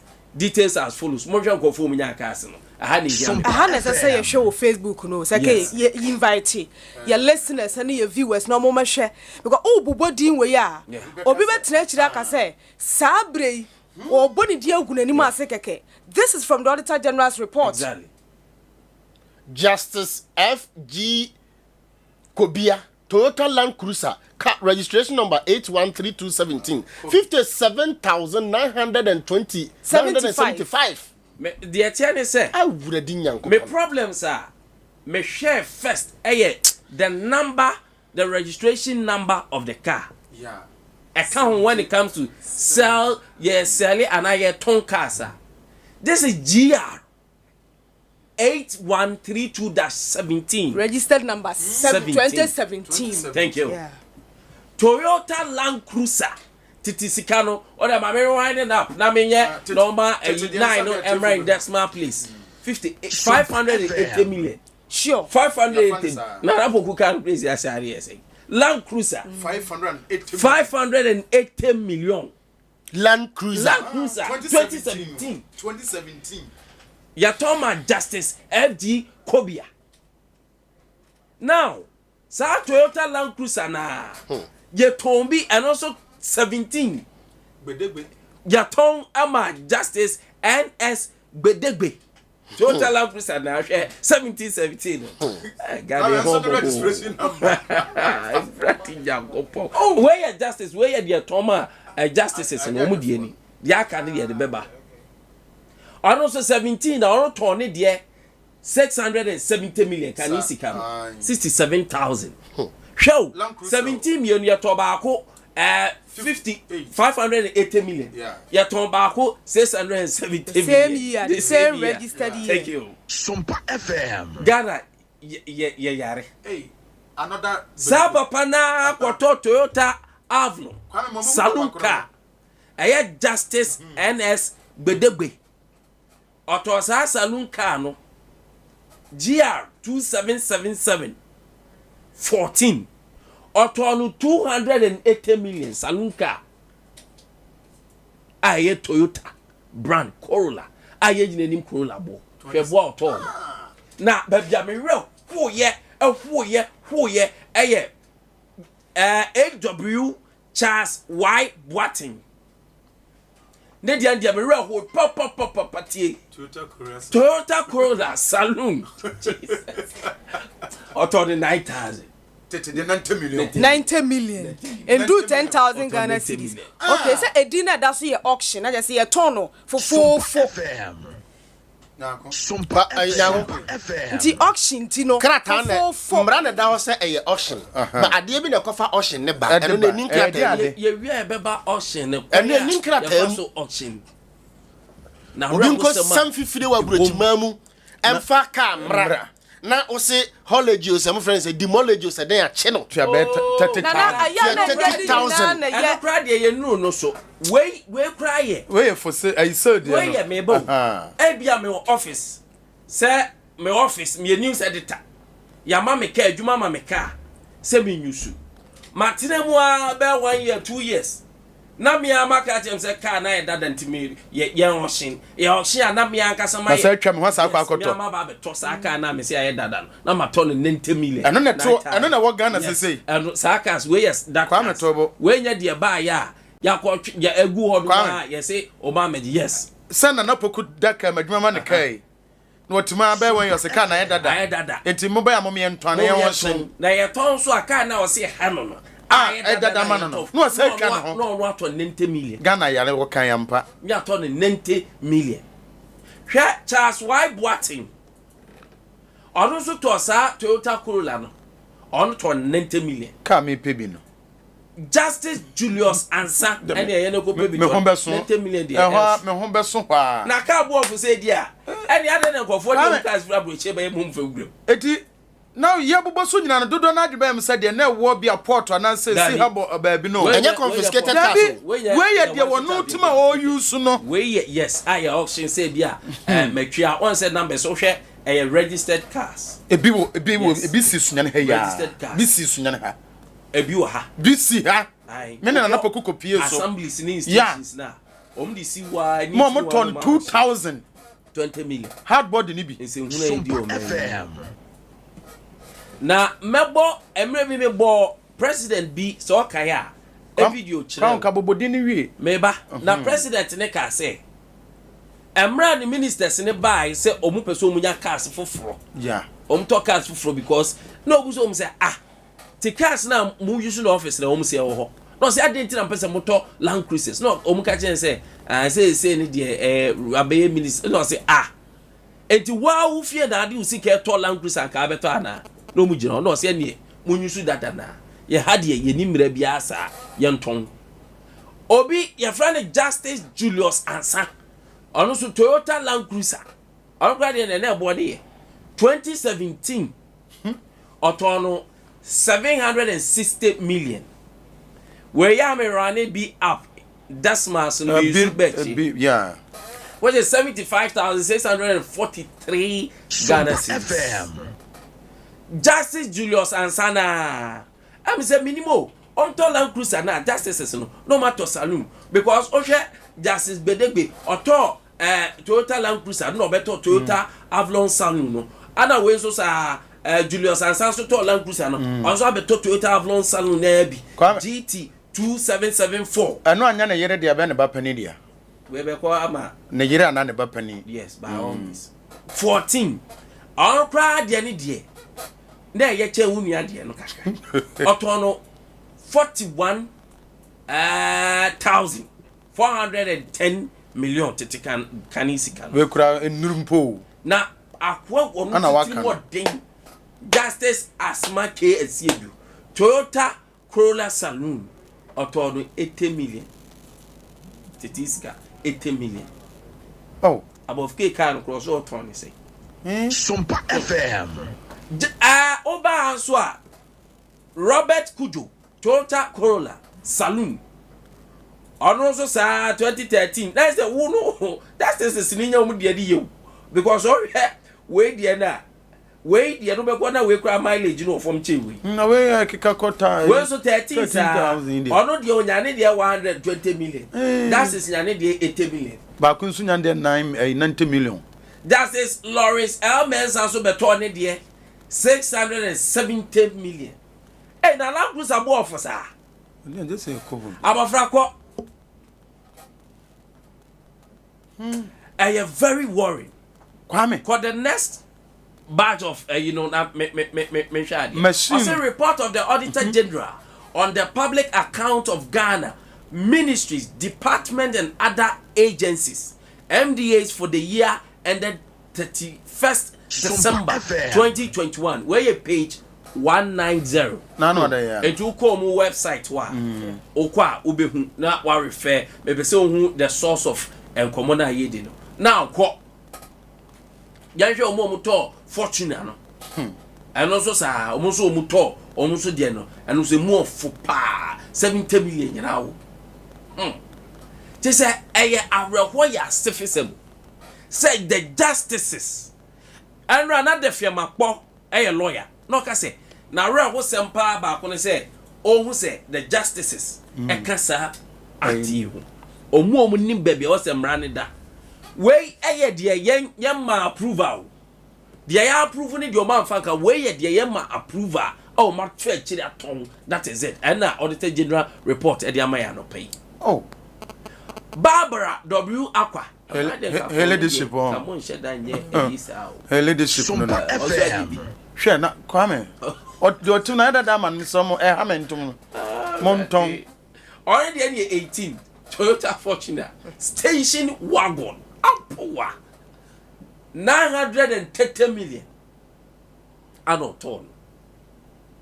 Ana uba Thomas omu nyina ye omu ye adwuma ho ene omu a omu ye justice aje Honorary dia no auto Corolla aya saloon na bia na ne dia no auto ye no auto no 880 million careful that be on right 7,000 ever said me running cry 8,080 million what a fun 85 75 we can 8,000 Kwame nuru 8,000 mate for 7,500 and can 77 75 750 million W 7,500 75 million 75 million okay 700 napoku Justice Jennifer A. Tegu.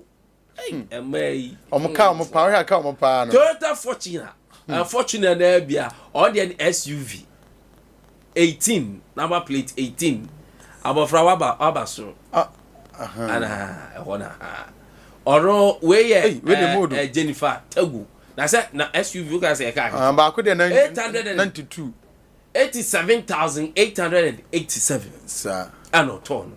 Justice E.K. Mensa. So ni mzawa. Kwame, saka se ni no ne board no pa 92 87 no. That's E.K. Mensa. We am chile mu pa kro. Okay. E.K. Mensa. Toyota Fortuner SUV GT 3018 Ɔtɔ ne deɛ Toyota Fortuner 559,000. 590. SUV. I know Timo de no de beba ha no fie ho na na. Toyota Land Cruiser. Na just me hwe number ni. That is NC Agbavo. We the mood. We the mood. Because 19. We the mood. Na saka no to ne 19 wa bonten. One ton kwa beton 2.70 billion. No we were torn saying. We were torn 123,620 Ghana cedis. Not just 1.2 billion. Bisa go chire. Yes. Now ba may mo SUV. Akuma. Nkuma. Hello Elizabeth Nkuma. And Kwame. Yay. One was our prices now obono. Exactly. Ocean now ma ton o ma fa proper way aton. Our magiska na Adea gu ho no. Wo ma gide ato aban no futu no so no. FM. Uya. Na e ba be kiro de Ghana Revenue Authority says kana wo ma fa proper way ocean ama ma to no. Ai de akogu ho no so no. Na Ghana Revenue Authority and wo ma spend this kana. Na mesa be kiro de wo mo san so de sika na wo mo san to ka na boofo no wo mo san so de ya can you imagine say ya he dey says ka we be na de kwakoti obi ayi asenka Revenue Authority eje trio mo to poku say tie yes me yom report to child rebel ho GR for me yom report to child wa o rebel ho Kwame papa we di wom Justice Yopo. Mukurom ni na. When choose the Masini this year. Land Cruiser. Ne o mu bi no no. GR 659-17. Otono 560 million. Any actually 56,660. 560 million. What I say? Justice Toyota Land Cruiser. Yes, and a Justice Yopo kuro na so to foforo. Toyota Avalon Saloon. And a GT 2014 and so to 48,000. It is 480 million. Actually, ne bigu so. What I say? Ana Jacobi Bon. You do Jacobi Bon. Justice Yopo was here. I also told you say. Hey, Justice Yopo, the other man come say. Oh, yeah, that be here. You can Bono this year. Oto 2. Idea for the authors. Oto 2. Na na bof ke person dey prices of cars na ankasa to. We na. No, they tell me manufacturer say these are used cars. We are 2021. Ebi A19 registered 19. Adam mini poku nim say okoto car e wo store ne bonko. Eye used nso a eye purchasing power. Good. And be change no comparatively. It will not make your analysis so relevant. Afi Kwame. Obo hunu say your workers we nyina. Sompa ya famra kwan so aton. Kwame. Obo hunu say nurse ni ejina from here to Truni na ne nsa da ne nsa yam teacher for na ne nsa da ne nsa yam Kwame na osere ka we bio ka na wo mato na bofo no you see what we can say wa ye bonu don komi this year ko Kwame ye bonu don komi dia ma justice when we are justice so Kwame na poko ka semi o ka semi oso mo famra kwa so na ye ton we ne de ma wo da bi wo da bi we nyamra kwa so hwe we nyamra kwa so na any the example say ka wutim no sesi a wutim na tell one media de ma wo no e wutim a say wo ya yo aro no ye o kan tell one media ya aro no ye what's me can say o kan tell one media anti me kan for tell one media men kan de o kan nemo tell one media men fi na man kan tell one Ghana pay for bi on said the wutim no Abia 2023 August ma say director Mpacho Kano ada dom percent kan yen ton ana yem pebi mano so sad no me no nyina ko benkum they say ono ane dia da bi asam kan e kan na ono nyina ko benkum say ya dwuma kan e de ma no ono mo problem to e no ato abafra ye duru he ne wa justice ayi ko form odie Jacobi ayi no justice Jacobi boom papa we kwa ka be na Toyota de Toyota Avensis ka we de 13,000 13,000 minimum saka no what it is can 130 million 2015 the price near say 15 no we have to be 8,000 17 no better Avensis in your car me amani and crown not on ayo Toyota Fortuner obi to 60,000. 600 million. Toyota Fortuner. Have you total no na hwa de? Na total no. Total no saying. 1,023,507.96 Ghana cedis. Fabra old Ghana cedis. So sudden. Also, in absence of approval from the Minister for Finance, we recommended that the auction should be nullified and the vehicles recovered. But simple.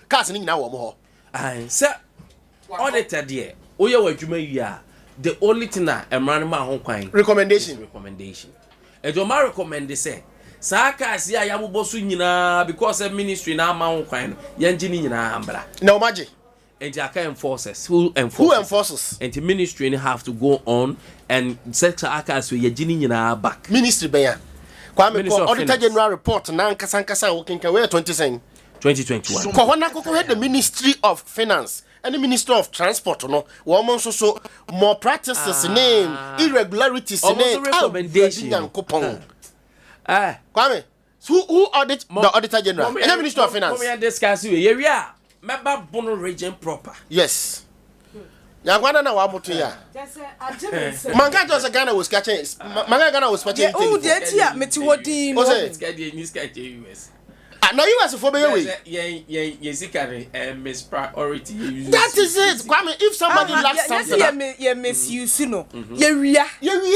Ye wiagu ye bottom abra sasanka ye nyina ye benefiting hwe na me ye calculation bi wa ha sei abra aban a wote so edi e-levy eba no initially na ne target ne so obenya 6.9 billion Ghana cedis afibia 6.9 billion Ghana cedis afibia ena me sign machi ko hwe the year 2017 Auditor General den report to ba abusia abonten abusiafo obu akonta no sika ye hwere no enam se ya nye adwuma yie enam so obi wiagu ni bottom 2017 me hyera na me call machi ekofa 2017 na manfa 18 manfa 19 manfa 20 na manfa de dap no so ayedi hu nkomo yi me call 2017 because a free ho ba no we could have done better I am for e-levy krampoma me introduce e-levy won komodie no because of asma me beka Second 2017 Auditor General report to Babonte no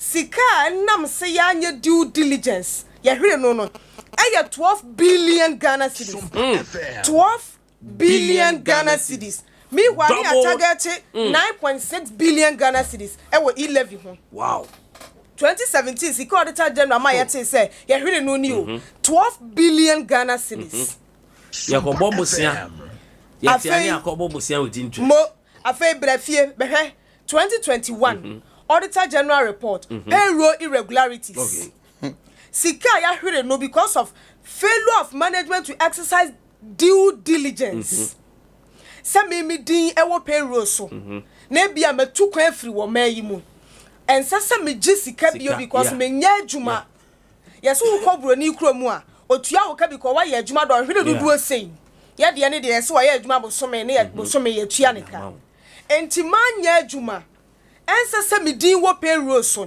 na nso me din wo so na abre bia no onipa esese wo monitoring na wo sign say nyakwa bro no ma ba adwuma 30 days and 20 working days enti bi so me so a ne bo so me akatu ya 10 cedis ye mfa ma no enam se wa anya na adwuma yi enti Auditor General say by the end of the year 2021 payroll so irregularities sika ya hwere no eye 8,243,954 Ghana cedis kakrakra seguachi enti na tese nyakuwe ne batete sika ma eye 82 billion no me hu ne tete sika 82 billion honestly I don't want to be 8,243,82 billion me hu ne tete sika bo 8,243,954 Ghana cedis na busuafo obidin wo payroll so bosome wonye akatua onye adwuma na so bosome yetua ne ka se ka wukọ public sector no a ansa na bosome beso na controller process wakatua mama to accounts mu no ye wo obi asese wo sensan niema bi hunu se oye adwuma throughout the month na obi a wanya adwuma no for some reasons nti wanya adwuma no ese sa dansedie wo ho ese sa asem wo edi danse se biribi we nti na wanya adwuma nti wo de still ese se ye dan ye tua ne ka ebia for some reason on tiapo odademu bosome ba akom bosome mienu eno ne de ye genuine case na hwe wo bidin anani pa miensa bidin e wo Ministry of Finance adwuma for payroll so but wo munya adwuma mfa ma ministry no e hana me headache e wo no kwadon kasa say I can't think far ne din wo payroll so ma ministry bi Ministry of Finance abosome so a ono na release sikama controller to meet you adwuma for ka no enkrofo miensa bidin e wo ni payroll so abofra mpacho me de ama ofato so no yenhwe wo munya adwuma ma ministry no enso bo so me bia so mo je akatua so se na kakra na se ke ba bia problem ne woni sen Sompa FM senka ya bo so me ba ko ba fa so eyemfomso eya bo so me mienu a eyemfomso sebi o yes entafo award ye eyemfomso na emom tawia de enye mistake she sampani for me en say ya make am ho asemi no Alote Emon James waje bosumi akatua saa bosumi dumienu na kotomati fo nhwen wo abusia na wo Facebook so Sompa FM ai bosumi mako 12 eye 1 year waje bosumi akatua saa bosumi mako dumienu abra wanya adwuma bia mfa mo man no afe wanya adwuma so bosumi bia na wo bi kosan ema controller process na akatua so wo ye adwuma hwe kwachi nana yaw asiedu oje bosumi akatua saa bosumi edu aduonu 24 months that is 2 years emfie mienu bosumi bia ne yetua ne ka abra wanya adwuma 1 hour 1 day 1 second amfa mo mine no bosumi omusika na eba ne nsen no 22000 de dikan no eno ye ne gross alote emo no Adam Habibu ono nso agi sika gu ni botombo so me 24 2 years na me question ne say wo mu ankasa enna wo mu esan yesa me ye adwuma emma yetua wo ka na say ehana auditor general se yanye due diligence no meanwhile auditor general ka che controller say Alote Emon James kwachi na ya wasi edu Adam Habibu delete wo mu di free payroll so because wo so me so a wo mu nya adwuma.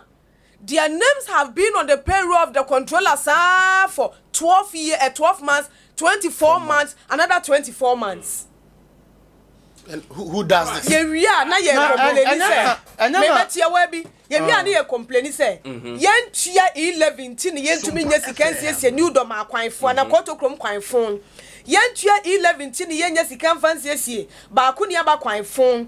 Yen tua 11 tin yen nya sika mfansie sie. Berlin top kwan ya besi sabre no. Homanfo da ahokyere mu. Homa kwantim.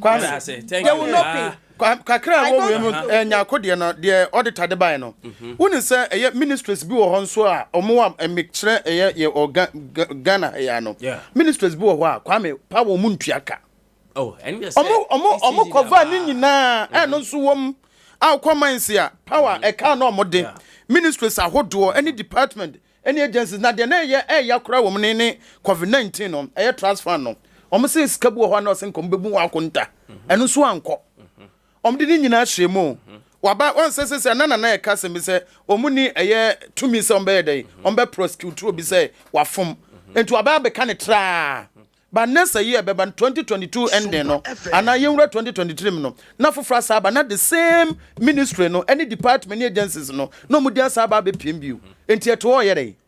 All right. Chepawo, wo de opa sabi enye sabi kura yete yesese no me enka se Sompa FM nyame mpengu se besi ye ntua power ka ombe ba sisi aba me so ba betwam I make catch you say the electricity company of Ghana the bar say even the Ministry of Energy no mudi oboka ba what are you talking about? Na 36 obo member so 36 minutes past ya 8 financial margin say exactly 40 ombeba ti na member 45 opoku ma member also na maintain so submission menim say your regime had here no you bet him their church now. Yes, we sure. have enough time because they're being in house. Your book let young corner. Kwame, now me catch them say Ghana you will sika. You will sika chain Dubai for. You will sika chain Italy for. You will sika chain Spain for. The only thing they say, one more resources no, one more they are getting.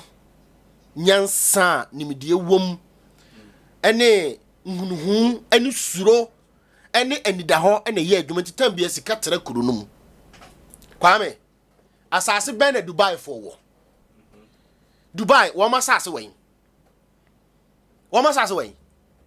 die na be ma Dubai for nya sika chen Ghana die na wo Dubai se me nko ho bi dade a na me ka se me nko ho bi da wako ba ko ne dodo an ha adwene bia me ko ye ne hia some in can me so ko ba ko me pacha so ko na me nko bi e Kwame en ha adwene na me ya do mo be ko bi Kwame oila e wo Dubai a egu fom no o to Ghana ye de ho a eduru ba bia Kwame Dubai fo ni asase o mo do ba nche o Dubai Sompa FM wo mo ni bode asase aburufu wo mo ni aburufu nanso ne o kwa Dubai fo we sika chen e ye o man Ghana ye pe kwankra ko sere sika firi wo mo ho Kwame die na asi Kwame Auditor General report no the emi ya say the one who supervises for nipa obey adwuma ono akra no or ye corrupt who supervises the Auditor General in the Ministry of Finance ko 2019 31st December na ko Auditor General report na ko Ministry of Finance na ko irregularities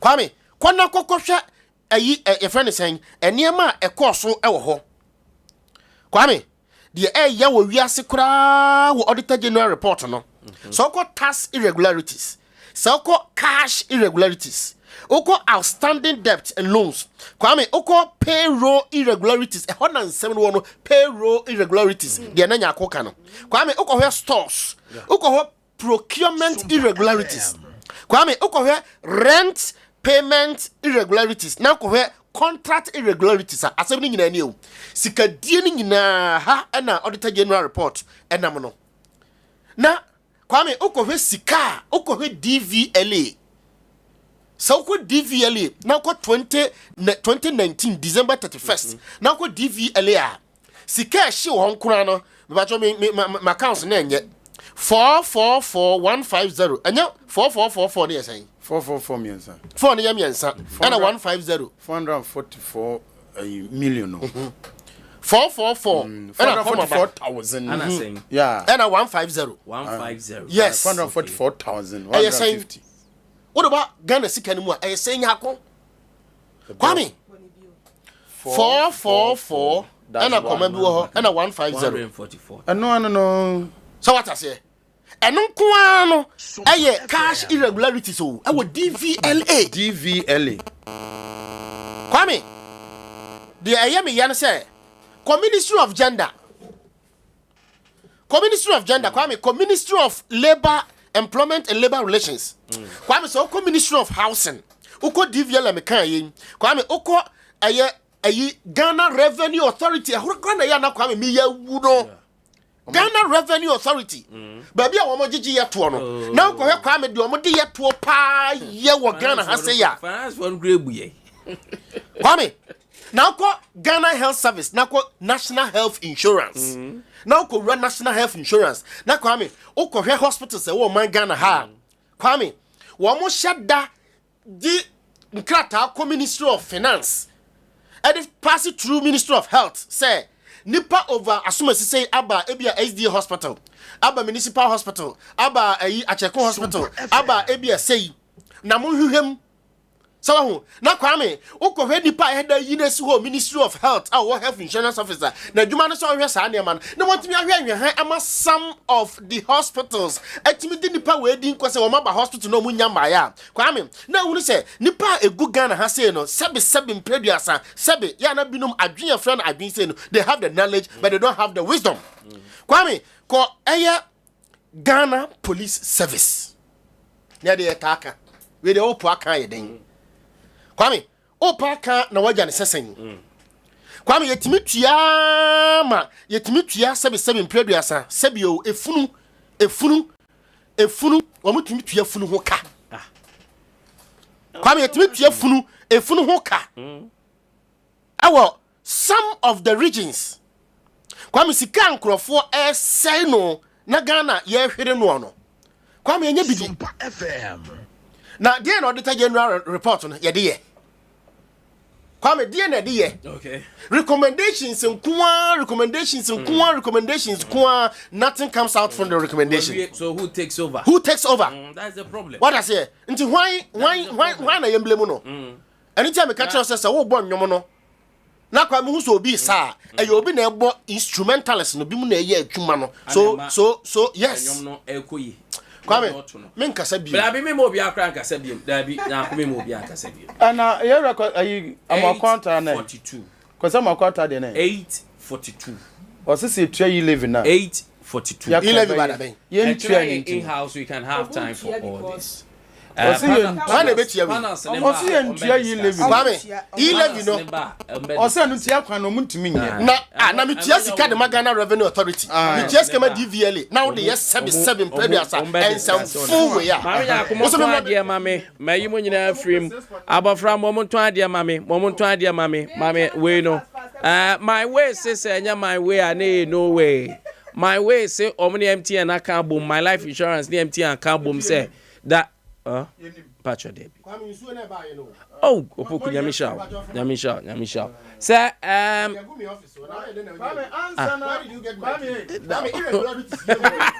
there's no unim go fast by. May you make the ma yakum tonyo mama me.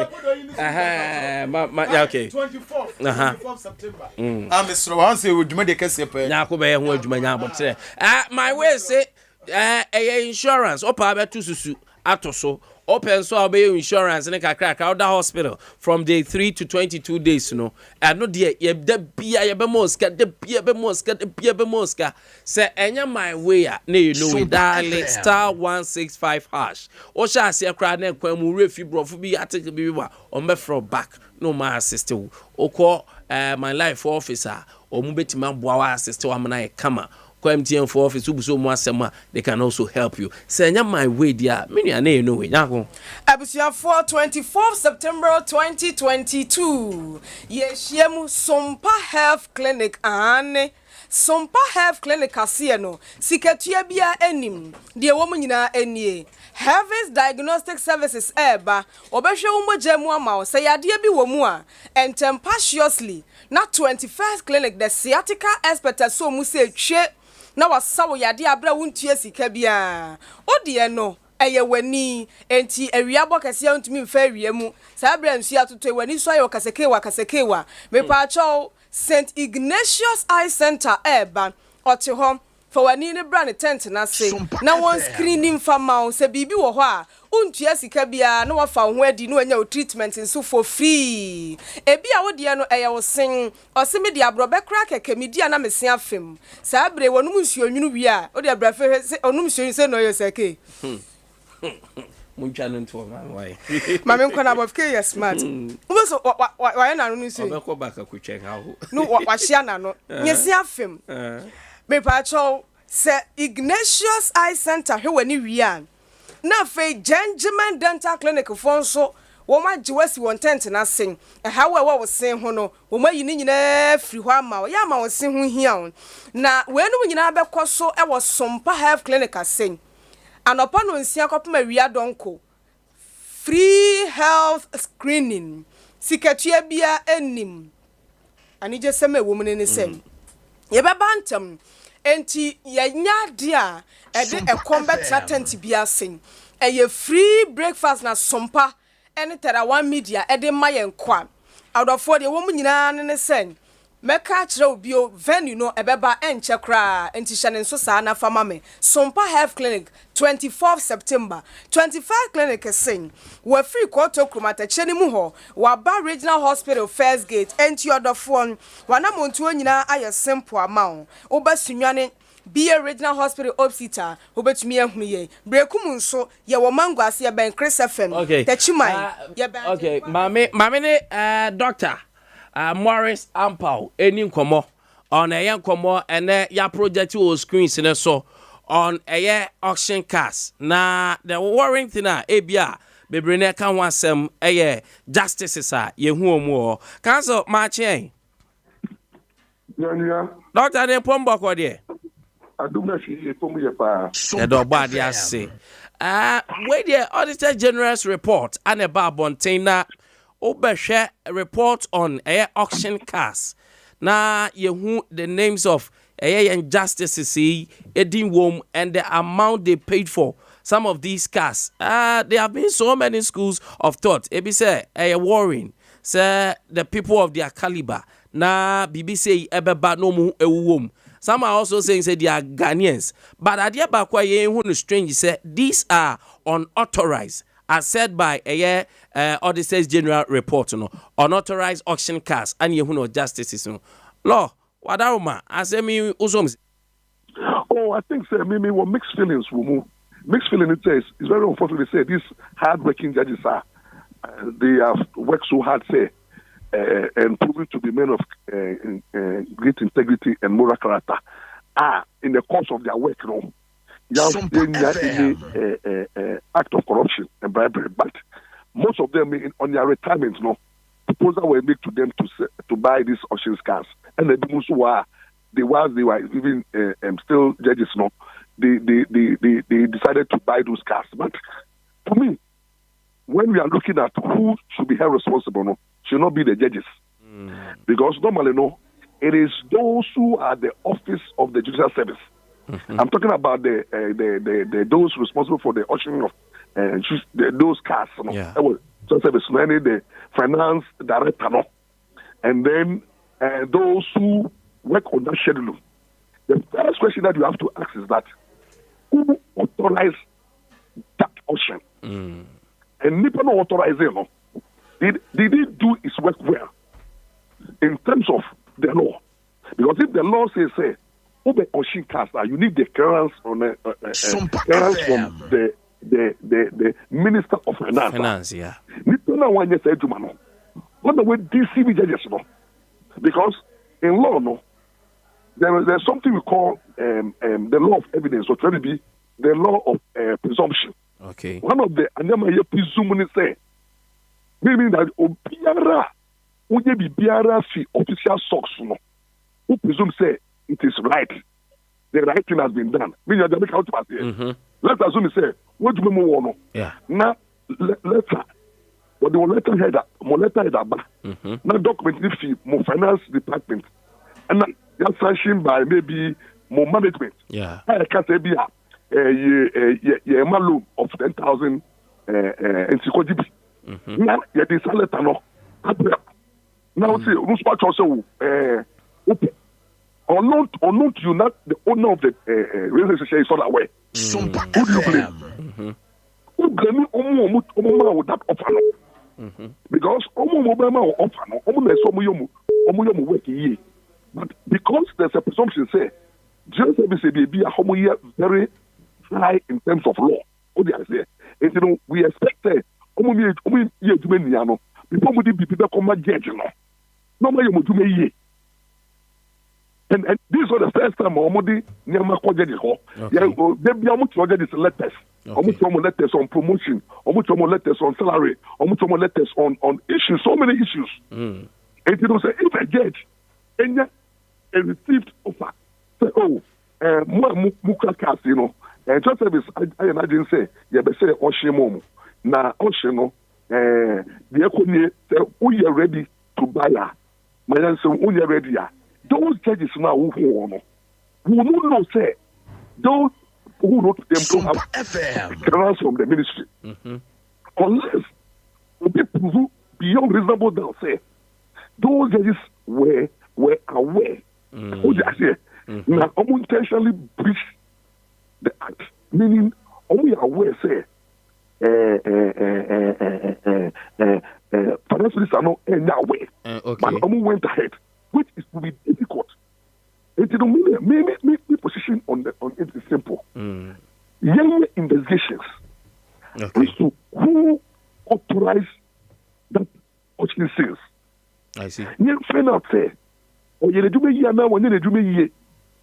Who no contact here so that we can get everything clear. Now the judges now more involved so you find out the judges no most of due diligence be na mo ye o di ase ye de bre mo no most of dey na mo ye fa ho and am hu no sa na most of mo to no sa because cancer na be cancer so share price in the cry you are 7,000 buying Toyota Avalon and all that and strike BB say obey double check on that debi normally the interest strike ni say ye nim say cars wo ho yi ye value depreciation kano exactly and normally no watch a car bia ni buye di bia no that depreciation name says omo account and former adrian and this value is no o say omo no create problem ayewu o ni say car biara eye brand new why you do na ko evaluation am see get be take so where we ye me show me tell everyone say me car bia na me person me ton na e court and na court can say yen ton car no na me now be about 550,000 Ghana 500 million. Na contama order say yen call value car no STC State Transport Company. Now omo no evaluation evaluation cars. Omo buy that car is 15,000. Yes, because every year be almost say depreciation no. Depreciation every year be almost about 20% of the value. Okay. And most of the time so me and no one want say auctions cash no, your value your prices record down. Until the judges will not be at fault. Number two, omo nye juma evaluation office. Obi azie. Na be say me nya wotu e pa na wa ba na juma say car na wo ho no. Juma car no ye ton. Ya auction na ye the report about say state transport say ye ton no 10,000 now. Who we go be say I didn't say omo value say who would do that? Who challenge that? The state institution is an official institution. As a land valuation board. Yeah. When land valuation value land, who are you to go and challenge it? They're the professionals. And me, I would win so much as I didn't fool. Well, let's come from official source. Me everyone say me can't name for tour down so man say that's why that railway corporation for no almost out. It's almost no. They were selling it to a former workers. Maybe Daniel would down somebody didn't say that's what dying that's quite $1. No? Yeah. At that time, no, I'm talking about 9 years ago. No, now at that time, no, yes, for them, 50 million. Wow. I'm telling you, it's at this whole 5,000 man, because be that time no money. They don't be only 2,000. And that year, for just to make call prayer, I make call Ministry of Works and Housing. Now me go verify and I who say that is the pleasure. Yeah, the ministry be am I look at the poker a bit part of so municipality yes so more because I'm try and then move for so many years. It's a rent. It's so more. Meaning to kill a year the top dialogue. Put the baby we make sure. Sompa FM. But it's coming from official source. Yeah. The government approve, parliament approve here. Then the government ministry also approve. And everything was coming from the ministry letterhead, the upper of the sale of the house and the land. It is always to be our one. That's the question you have to ask yourself. And to meet the same party, get yourself one of party. To be a new. You don't tell you be a new one. So when you say Obi, I need to do a year. Or they get involved. Okay. And to know my take on it is young people once in the issue when you find out say you know when you make a year almost in some other strategies what do you say yeah because everyone it for very short life will see you lawyer mo say the giver and the receiver the buyer and the seller they say investigation boy they will all be at fault. No, they are not at fault. You must see in law before over commit crime no. The act and your mind, what you are saying, you're going to be actors and menstrual. You say, Obi, a commentary drama, a fair, not just so before. Then you are making this one of them. And it's out to way. Now, me for the answer. My call you phone. Now, my phone. I'm calling iPhone 13. You tell me what you do, and I'm going to say, I'm here. Maybe I'm worried about watching me, you know. I'm supported to me, but I didn't feel London Bremen. You watch him into me, so say, let me say, 15,000 Ghana cedis. Uba would say, I had to look up market, I 150 million. It's a bit 150 million for because I did the lawyer. You give you have the test for the money. Number 30, oh dear, not so where the market carry a ton 15,000. I'm more. The last cry at 13 million. Now, what 50, I'm a penny. Now, let me get 3. Let her know. The coach may say, maybe I phone me by me say, me form my wa. Maybe so with me. Are you guilty? Are you guilty? No, because why? Me and me better the mama no me credibility is number 1. Number 2, I don't me to man fool. Number 2, my market value. It didn't say I don't know what I didn't only say yeah. Who thought value thing? But the thing is, me buy and I may say oh, you remember me piano. Me buy and I put to lamp when I apply for 13. And now the people who see no down who see I know me try for 13. So now they hey, I know. I say yes. I say I don't know to show master can no train me bad that. So the president and me thought I say master now me 5,000. What is that 60,000? Because I was going to know say me no so much o come me here. So not about me. That's the more thing. What are 2,000? I do want to talk. What do you do for? That is where I'm not going to say you. Yeah. The value of the thing. If you wait there, me and trying to say, who says Aponi and Tomo, 2,000. It means that at the time I was turning, I wouldn't say, I don't know. Aquano. And then any power. I found it here. To get this, no. You must pay the judges to say, when at the time I had the offer to buy, no. You got the offer. Let me got that here. They left also from the judiciary. Yeah. By the appropriate sheriff officers. On the letter of the judiciary. Now, the bill as a judge will office letter written to you. Say, maybe it's about somebody keep that. When the chief justice is the head of the institution, and then somebody says corporate receivances. Then the bill says, clients are Ukraino, just like this is unfortunate. And evaluation report in the if they are interested there, if they are interested there, then we give it to another person. Now it's a matter. I see. The fact that air phone say one price no. Yeah. But you know one air phone. Actually, if you don't make evaluation, so what the evaluation report on the party. Okay. You know what to say? But let me say, yes, because yeah, not on the car, and they're different. But this is official sale. Only for the judges, no. It was not sanctioned. Hello. And the law is only procedural. Okay. They had the right to sell. Okay. And just get unaccording approval. That's the procedure. So they failed in the procedure. Sompa FM. And then just someone has the power to sell.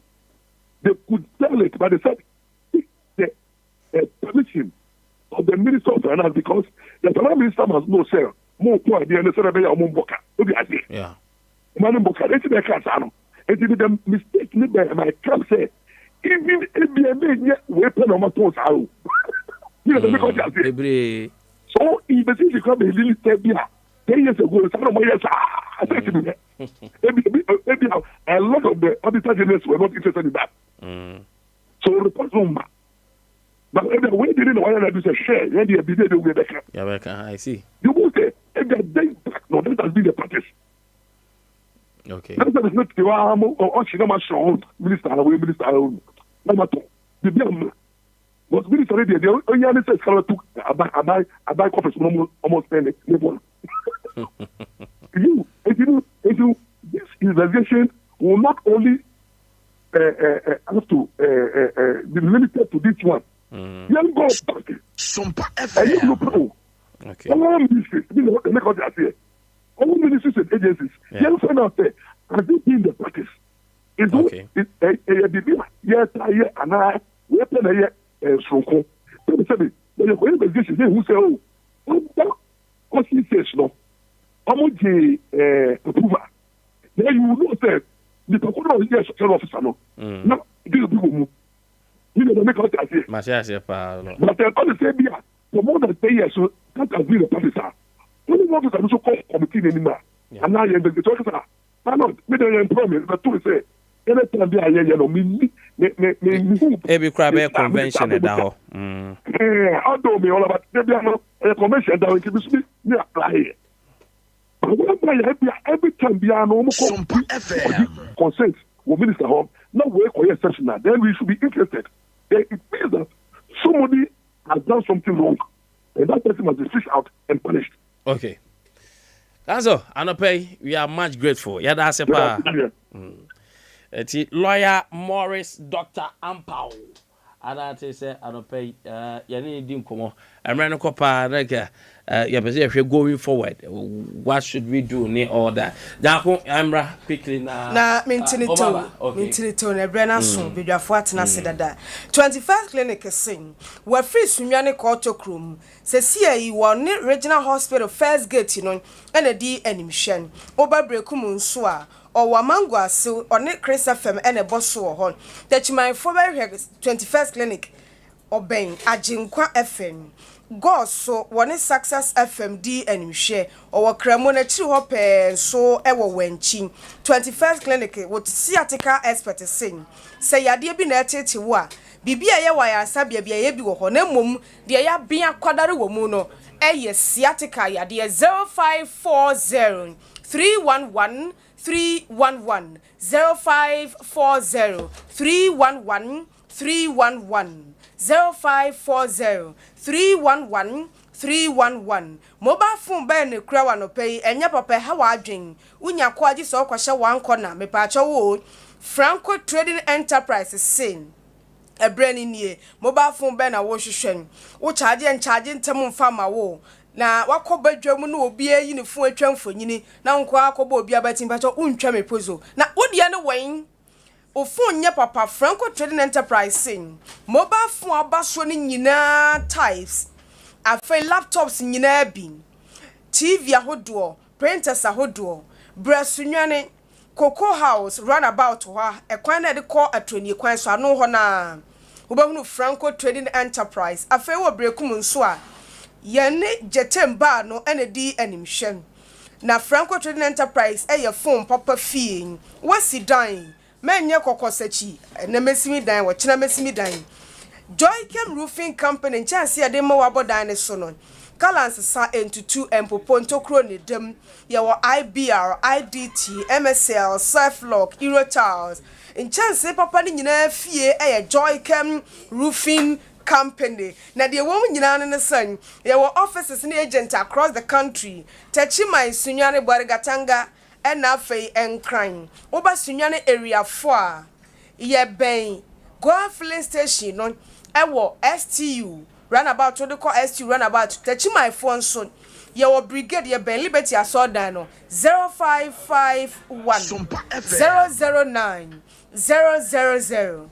0551 009 000 ena 0540 125 816 0540 125 816 Betway ni o ofabeku wudi elai mu eni Betway say agudie ben wani je ho eye football eye tennis eye basketball eye roulette eye e-sports eye horse racing enie ya beti na nya sikapuduo egu kotokuo mu na de wo mu nyinada a esese wasotie enie okọ www.betway.com.gh betway.com.gh ubetumi abete na wasumadwo kaise unimfie dunwatwe a ensese wo bete Betway regulated by the Gaming Commission of Ghana goodie no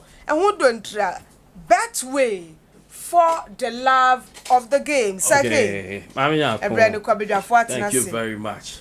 Poku da so yen research no. Yo. Na me bo achina ma kwan.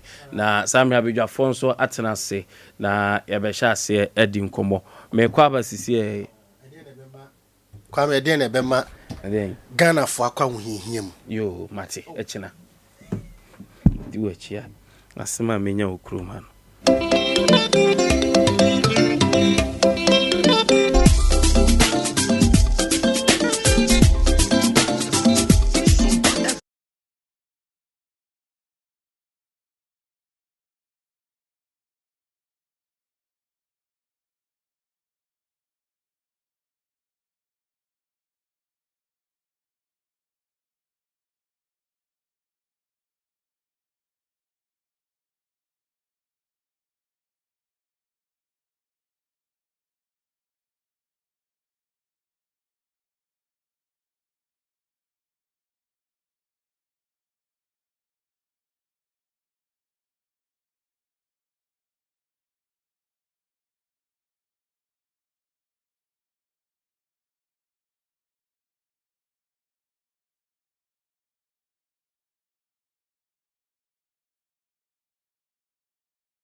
Yeah, some more.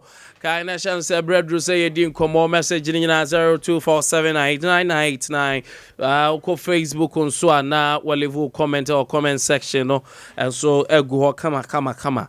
And pay yetna see yenum so yenna sky water fuase the premium natural water senso e kama papa omo anama ne mama yinso we betena sia ye numpa sky waterfall ne senso ne krojin pa o madaroma na ebubo bia me se e koso kama sky water ye damwa sepa ye anopa yinso so some radio ajay yaw sakode a communication team member ma the New Patriotic Party anopai watena se na ye babedi enkomo hopefully ye say yenuanom so from the National Democratic Congress NDC and so be joining us na omonso ababe kan ho anopai 17.4 billion in financial irregularities recorded in 2021. Auditor General 750 million Afrexim Bank loan received in full. 37 million set aside for debt resolution. Ramokaya da enwa ba sem se era atofo simbu se scano 37 million na efa hin na eno na ministry no so ababontin government abeka se no omo set aside for debt resolution. If Ghanaians supported e-levy, we would have fixed more roles. And also minister, sector minister so Adea Mwakwata on also and sama or the buyer I don't know Zach Marching Major so open you guys thank you very much. We're very sensitive. If you walk on there baby I walk say sene unim no se yeda sori anopa na se moje die mu afusane na Sompa FM bodwima ya se o se yede asedama twedi ampon na mpanyimfo se yensu nkwa mse sene munim no New Patriotic Party yegusua ye Ghana for my share first 4 years we siki re-election 2020 almost say munsan to so na mo wani so de hu nti eno ho na yegusu a yede bo ho bra nti a lot of issues also to talk about but say mi hu na ache mi hu na ache na say be na minimu baby ana me no share baby so but I think say for a long while no and then my wabe to watch you fear saying no and then they can find say unua eja na me dia babe to for the first time there and then ananka wa ma say mago ama me the one that we am was say ball crowd oh there be say no there say be jam communication director and then also jam communication director Gabi I want for say now they be out chow boss Gabi Gabi asaroche da kwa na am say that Gabi asaroche da kwa the ono wa Accra but we in Gabi we in communication director no obo adwuma de ma party apostle of settlement a very strong person and a resolute person Timmy Chano pa my boss okay and say the said that idea could see any picture all right the Amwakwata aka on rules I think sir some of the issues I want he still believes e-levy Ghana for nyina ama benkrom say yebebo ama yetua eno na ama yakwan bi yenye na yetua ya akwan very well I'm say the mechanic say e-levy asem no yedika aka mpem bebre say the New Patriotic Party kwan bia ye be fa so a ye de be mobilize revenues na ye de be push man no de hia if you the Roman Empire penso na obia ni nyeto ho da sabio ye nananom kra na nsa na ye ba benya democratic rule ana say broni kra de amamumu nsakraye ba na kane no na ye under chieftaincy system no kra no Samre ni nyina no na ye woto a na ye de ma mpanyimfo se na be ya ye de bebo man bia na community ho bra. Na in the wake of that na government who say ohwe the financial sector na ana say ye telecommunication mfaso do so pro bibiri ewo ho a eye telcos no enya free eye electronic transaction no eye ti said the na friend mobile money no ohwe cash ana say electronic cash what that industry alone sir. And no, we are talking about more than 200 billion. I stand to be corrected, but it's more than 200 billion. A electronic cash, if fat telcos ho, they quite deba. Now, when I say telco be, o send this car movie, that's a telco no, also be charge 1%. Which, and then I are 80 and ambwa. Charge 1% be on every transaction. That's all the whole say if, as a nation, the telcos no, deal with a transaction of what they say 100 billion. Yeah. Now say 100 billion per annum. No. Now say you binya 1 billion from profits alone. Nkwa na say charges it is coming from say sikana e sa system ni mu na. Na say aban say ma me hwe kwan a me fa so a me nso metima agba awuram. Na me ne takus no be kasa. No mo be reduce omo no charges no so because mfaso mo nya free on eso pa.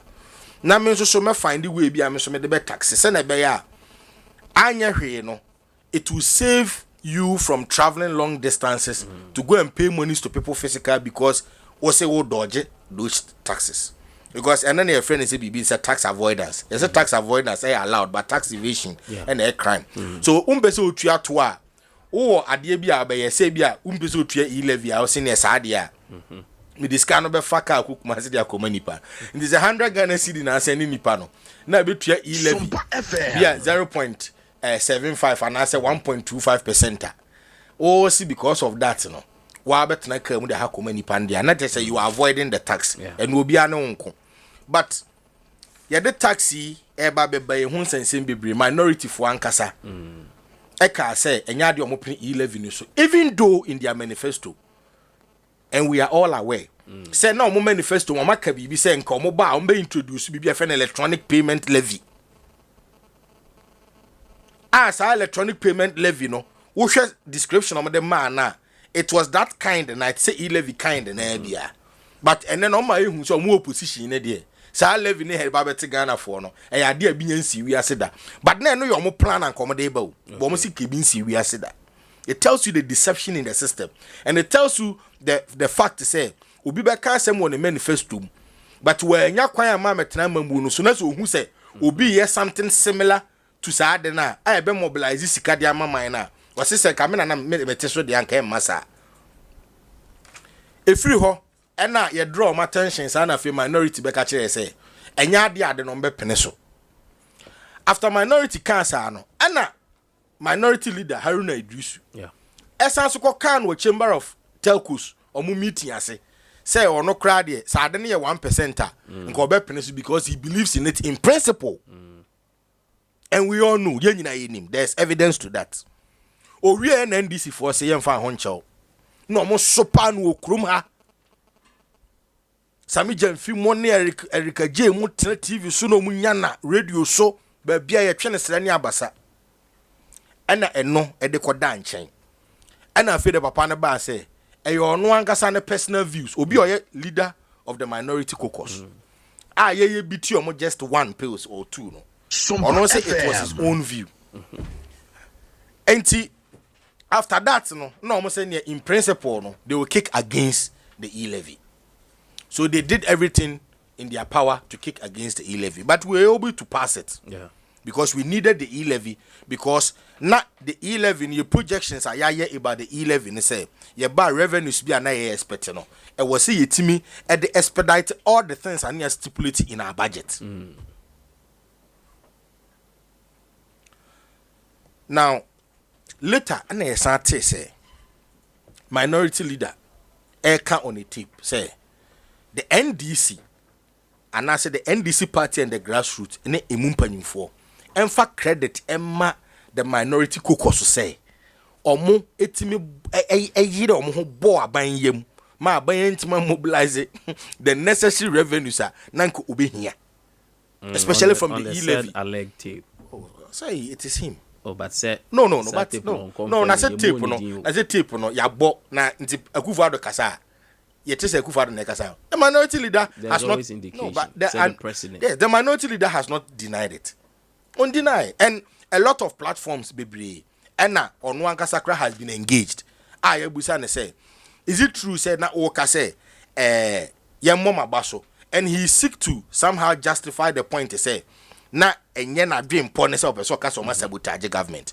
But no man won explanation. But listening to what he said, na man explanation, you know. He said they should give credit to the minority for making sure that the government could not get the necessary revenue mobilization under the e-levy policy. And yen nyina yenim kwanya efaswa e-levy yede ba ye omo ka ho asema ehwepi Ghanaian sentiments against the e-levy. Even now they continue to do it. Yeah. What did I say? Even now they continue to do it. It is not news when we say waka. So on ka yimpa omo ni ye nyina kire say that is what they seek to do. The e-levy no. What do you think say no ntina ya kwan? Of course projections are. Na say wa winim say ye gi e-levy e dia ya ade. Ye gi dia boman no ho bra. So what you say? E kwan a ye gi ayidi ba be bi mo sian omo je bosiana no ma ayi enchirima omo de nchirima kwakosi awowa akwakwa gi sika do so pro. Na mi busa mi say se de nchirima akwakosi awowa akwakwa je bosia. Kwame Nkrumah penso a na ye motorway Kwame Nkrumah ye motorway. Motorway no omo kwaje bosia e de ye motorway no Kwame Nkrumah no otutu motorway ne egu na daka mkoe. Schools Yahu okrom ha isi. Uko villages ne communities rural communities some schools are far back as 1935. Schools bi were in 1943.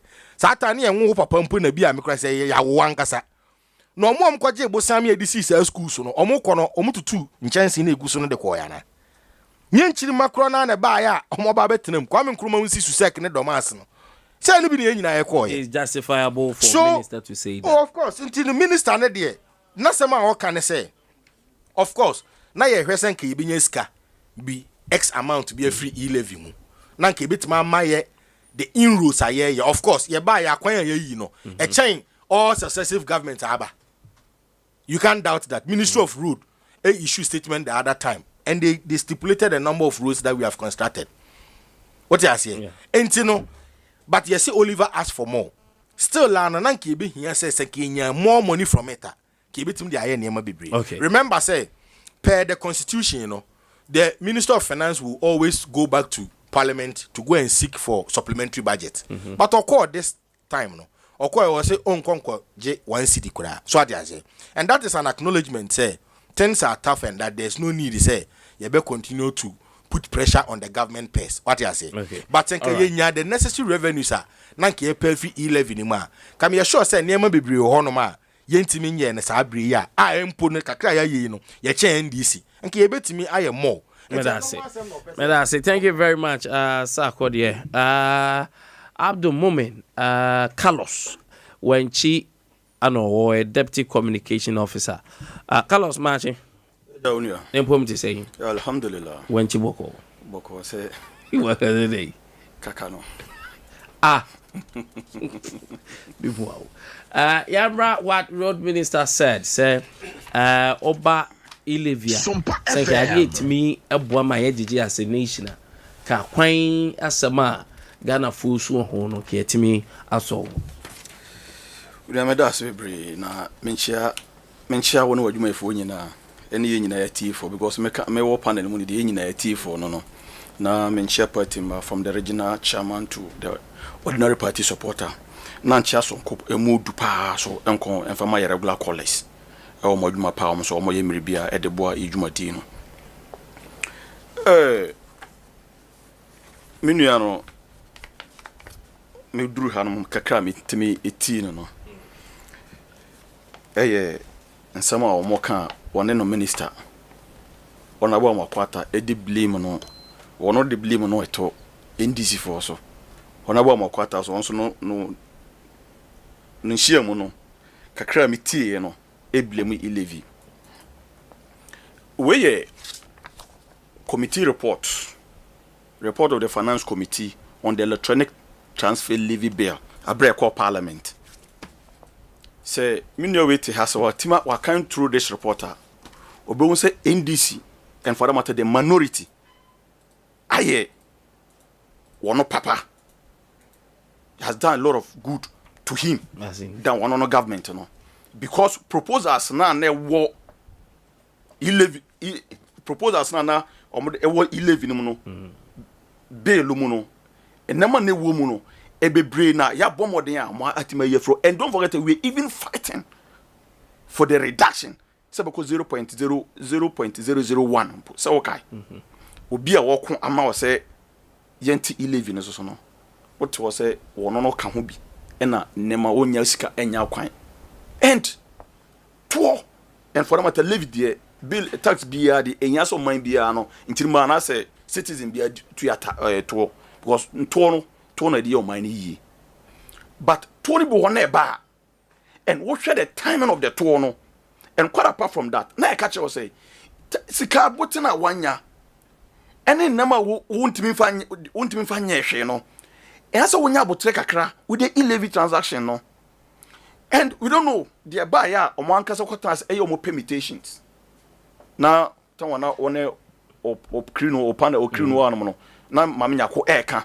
So, more your projection say, Afiwe 2020 on by 6.9 billion.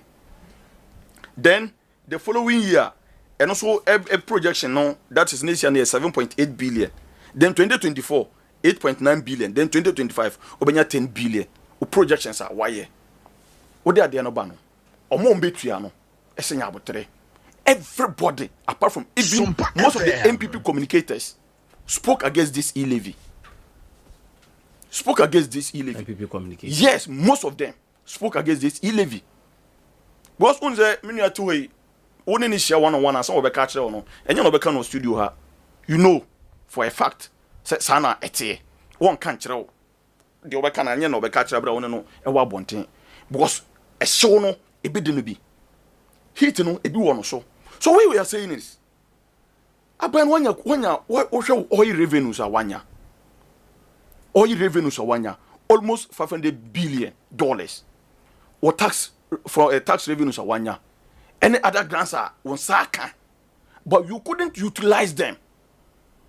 What you can do then say road fund would also kokosia wa of na kan wan boy no so would kokosia wa asa kapumpo what kapu the road fund and also dey kokosia wa eno nyina affect anka sika nyina dodo na ho na benya sika free bibiri na dia baba ya kwan quite apart from that na sika kakra yenya e di free toll booth no so no what close you no so why should you put your blame on the minority una wanya unema yi workers say they even before 11 crab ban some can say year of roads year of roads na mo de buy no where were the money coming from na mo de munya sika no free na e-levy you couldn't even tell us the source of your funding year of roads na nkasa no mo ntima anya hwe de na e-levy ba be ye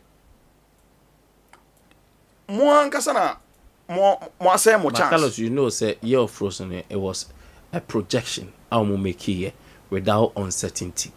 But now realm so tie what minister said now or share all indicators, economic indicators a day country worldwide any issues on unprojected COVID and Russia Ukraine war intimidating films are affecting them. Definitely as a man you have some ripple affecting your economy. Yeah say the Ukraine Russia Ukraine but don't mean film but your problem no made markers may my percentage to the Ukraine Russia war now is just about 5%. Okay, it's just about 5%. And what now go and take their 2019 budget statement as a 2019 COVID Okroma no COVID Okroma na Krobes na COVID war the whole world. Now COVID ni babia, but the physical part of this country started deteriorating in 2019, which my brother is aware. Quite apart from that, that same document actually say we are using 91% of our revenue for interest payment and amortization. Some now COVID ukruma. We use 95% of revenue, 91% of revenue, edit interest payments and amortization. No for natural say, but be a one number and But the latter part of 2019, COVID started. On the latter part of 2019. Ghana COVID somewhere March 2020. But okay, say so the whole of we are saying COVID. It started 2019. So the name Ghana should tell us. Ghana's way. Okay, say a recording case in there. We will March, say March, February, April, March, and March a to recording. April, and another case. The buy. That is a president when you COVID. Oh. Mini say wakonya na oteso nti no beka you wakonya na obete oteso nti no wakonya na oteso nti no president reported Boris Johnson nya be a catcher US president that time nya be a catcher Joe Biden nya be recently so what is it say president nya be beka say okọ no way no the buy okọ no the buy nti de ka nyina ne say COVID mai na e issues dada and wo hwe Moody's grading ratings, or share Bloomberg, now share S&P. Fish money na there na. Nature was a complacent one in on the map by no.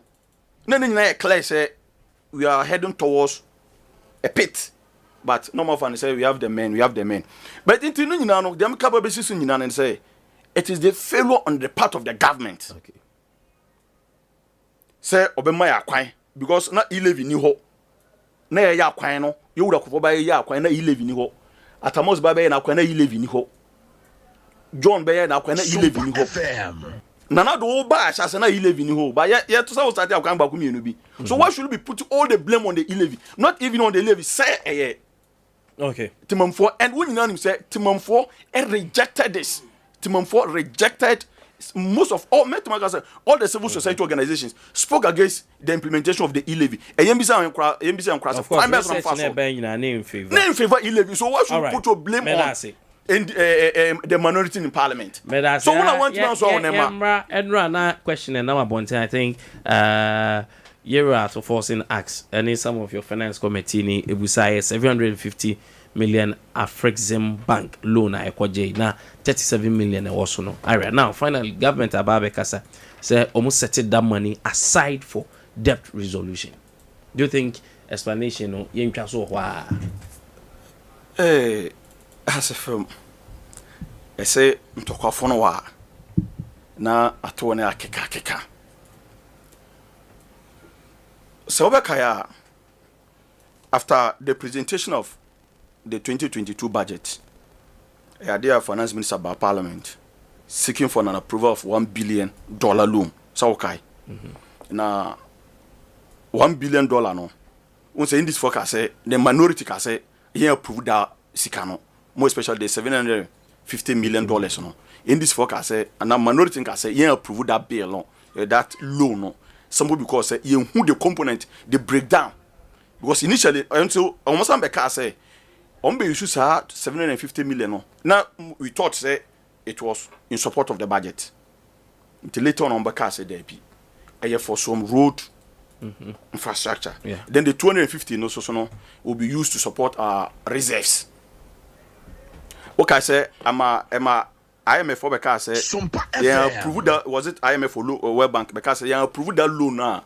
And minority number IMF say minority na amboa approve that loan na o man no ebe say if you remember enema minority no e support ma ya approve that loan no and wo hwe that loan no a omo ba parliament the component a omo de ba parliament no what was entailed in the $750 million no e clear ye de omo kire nema omo de be ye ebi ene ofanko nsawam road Ejoso Konongo. Sawam Apedja Road. Yes. Swami interchange. Perfect. Completion of Flower Pot interchange. Yes. Legon. Sofola interchange. Construction of Kwabinya Pedrasi Road. Perfect. Completion of Eastern Corridor Roads. Completion of Enchikrom Adawaso Road. I would have wished to say, oh, boy, now the amount now so. Okay. Me need enough time to me able yes. Say now what we say purchase of rolling stock and spare parts $30 million. Construction of stadium infrastructure for all African games $140 million. Yes. Fankwadiani $200 million. Yes. Just $75 million. And Sawami $10 million. Swame $47 million. Flower pot $35 million. Sofu line $35 million. What can you know about total? All the total in about $750 million. So where is the $37 million used for debt service? Okay. Where is it there? I am there. So one person what kind document because I have my own here. Where is the $37 million? Minia, Boamie. Enti say yes, a question. What's what kind? Yes, what kind? $75 million, $750 million. No, you stated because a more kasa document on the bar parliament. Or more kasa document on the bar parliament after say minority kasa approve the $750 million loan on Kokopeno. Yeah, approve that segment or that part of the loan. Unless the 250 they will be approved, but the 750 will not be approved because you name what is entailed, what they will be using the money for. Until somebody we be to their cast scan down by being what can you know boma no nyako amount to the $750 million. So where is the 37 million? Okay. And say ya kase nkofo we MPP ni na oma ban no omo ba se ombe from Ghana sika no omo ba se ombe wia Ghana sika no obi obekasa bia na nipa no mfom ye. That's it. Thank you very much. Your point is well made. Yeah. So 37 million government Abia, but per tabulation, there are still questions that have been asked on 700 million Afrezim bank loan. Minia, unimibi. Answer nra na iwu kuruma anum say NDC for say. Omo ba be launch one constituency one lawyer. So what is asem?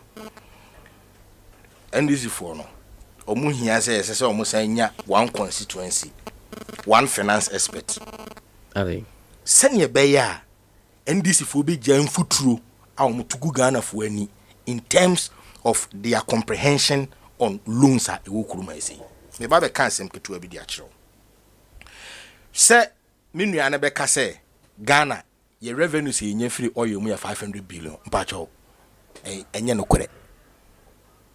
The total revenue sukura yenya even from time and mills ebetena kunya no so edibesi time president Nana Danko Kufuor tisu saabiri ene ye bosia yenya kura nyina no wokabu ma enuru sa 500 billion na menu ane kan nti ebia o say kasa bie ma on correct no se na be ya tifu bi hu se de o kan no kore na o ka bibi say o lamentia o say ye MPP for ye betena radio so anase TV so a ye kan asem different ba mo ne ye hia ye admit say hit we ho na de ani mu hia o backstage amoka kire nyina na ye be kan wa hanam de anse na ka Ghana for de ko mu ntie mu asem ho o ye ni mu hia mo ka kire ye say kela mu yi kwan okuru ma no mpa o ba ja ye be nden kofo ne say ye ba ye me propaganda ntie so ye propaganda ntie no so na ya mo ka kire we akiri ye ni bi na me kan wa no. Okay, now going straight to the point, sir.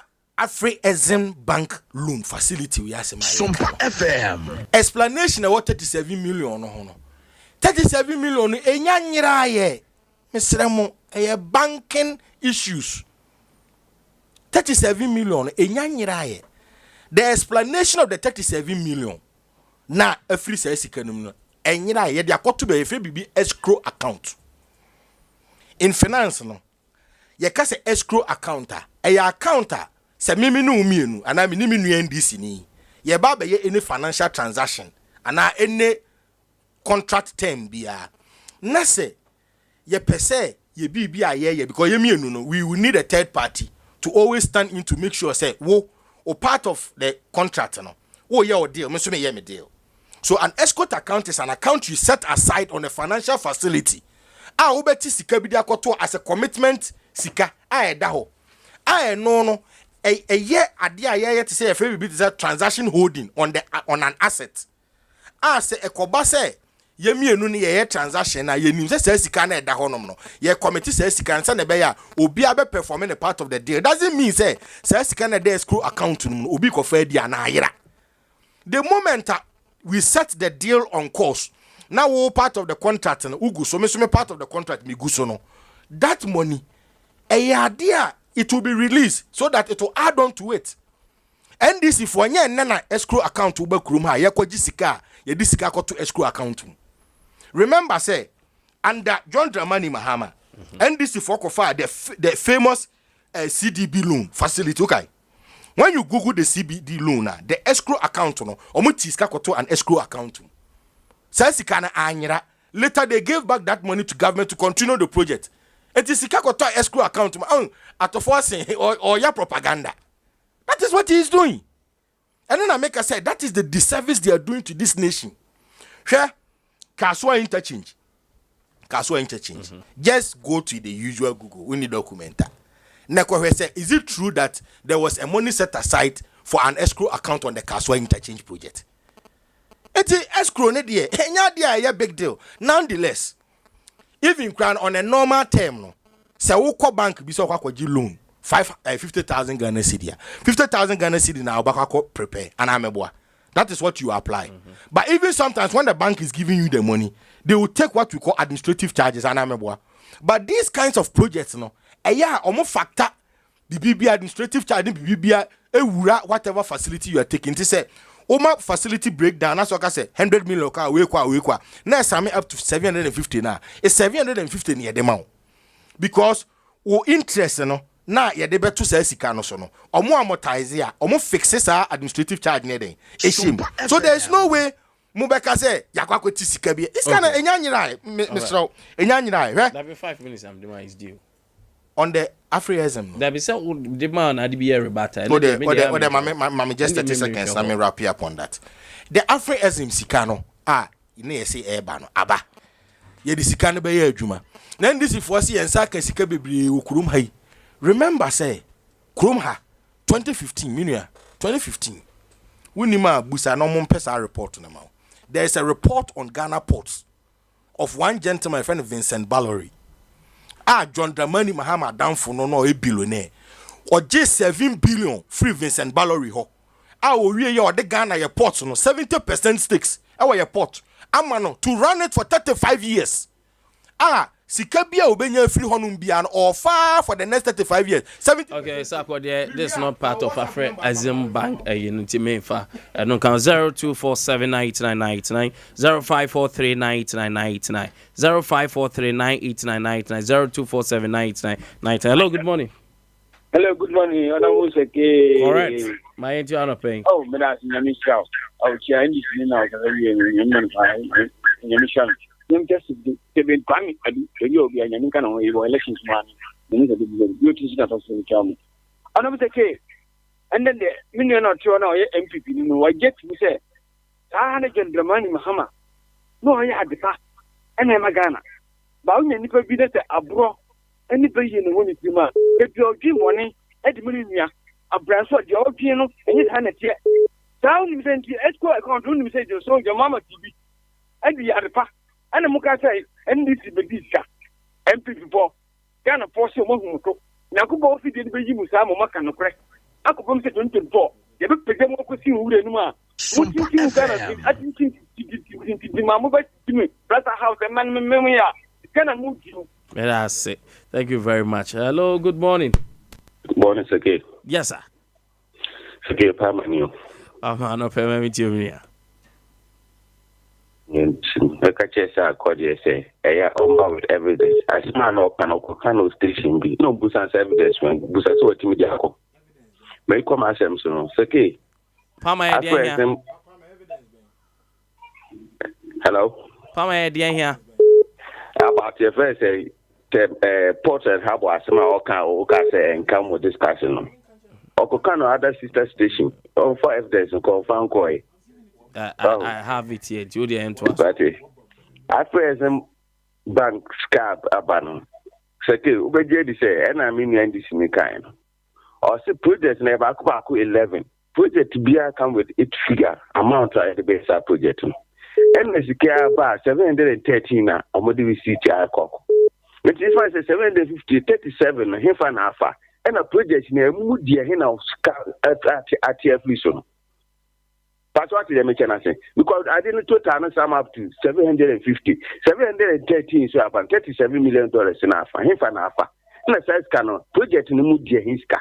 Na china di no mo aba ba ka chi say na project ni ska na so nti o so mo pay ska di e ka. Ye ni man people 14 year kasa say it is ranking a member on finance Dr. Atufosin about the kasa say any kwansi di no any chini any kwansi ye hwe na hwe han because they are capable of doing that. Okay, may I say so no permanent man can say na part of your discussion because me as a host and the honors also lies on me say oh yeah me so me hwe me documents him it in any part of us na me per say be travel that way but I have that document I must admit. Hello, good morning. Okay. Ben. Yes, sir. Hello, Mami Tio. Mami Tia wana prime mo abaso. Mami Tia NDC Kole. Mami Tia branch executive, Mami Tia constituency executive. Sunyani is Chamaja Santi champion. Umo organizer Naomi champion. Okay. And then some more the abas. Pake ya medika nkanana poku anka meka sembi.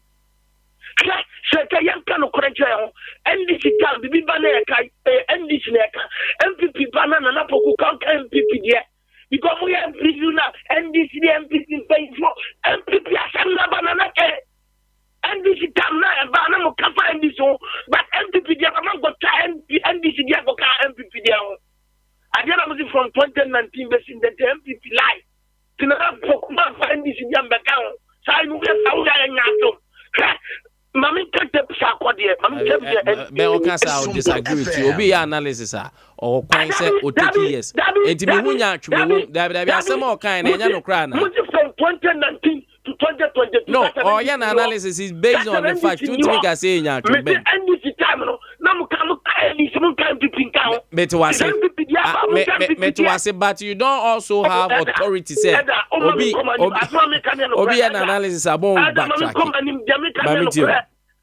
mami komani mami ka che sakodie na mamu nyo ndube pra ugu hu ani masio uko ji sikaba du ya $37 million ni efa $37 million sakodie unyaka obetrete akodi ekodi wade sikari ba uka se bibe mani afa babi ana uka se bibe mani afa babi joma me kana mu me kana and that ka be 4 billion mutamani ba 500 million joma ma ko ka mo se mon tia se nie joma ma je na muka mani be guasio na se Ben hello, good morning.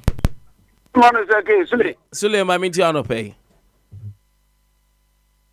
tia party for ni na sami ni asa kodie na menchia ye chama kwamba for bronye any party executive ni na ye yaka ni na se da ben Ghana ni ana opposition ebe friend radio so aka some positive for incumbent government always pulling down and another kwa 1 billion wadi wana di 1 billion wadi ubuso mo moses okuja to block na kati of na na do diska look at what this is Ghana sika ye enyira sao ebia wo time na wo jama sika yira ana sika fa babia this is not the time yenya brese ye shisha man no me say die ye kanyina me say Ghana fo nya botre me can send the vocal so man penyin ku fo ya pai onu ne ministers omo ba mu 8 years mo bu say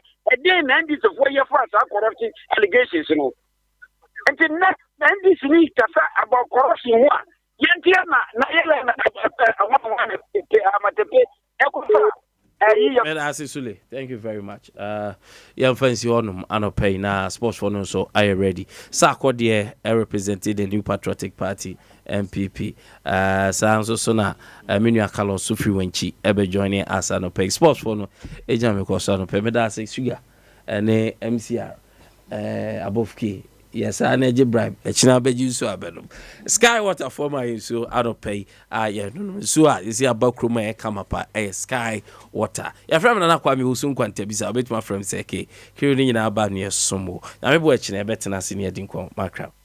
21st clinic say eba sciatica no every usisi mu konoa woto ase hono ntina fa usrem ekosi wo na ase hono ebo betimi atutu ama wo ankasa wo hu ba bia enye enti 21st clinic wo mu na ye sciatica expert e wo Ghana ha wo mu de bibiduro so ho bibiduro ankasa ene besa o yade no masa de machine aka ho yade bibiduro ka oni asa de wato machine so ya san ya o massage bi ye wi a herbal treatment yade awono ama eye sciatica 21st clinic na ye expert a wotu ase Ghana ha ba bia wo mo ho enkran domi market wo ho heavy do dan ni mo ho ena kuma senso ahia uduru session so wo mo na nie dwabo so wo mo ho Sunyani ni wenchi ni ba bia nkranza 0540 311 311 0540-311-311. There's a 21st clinic. Woman is sciatica expert.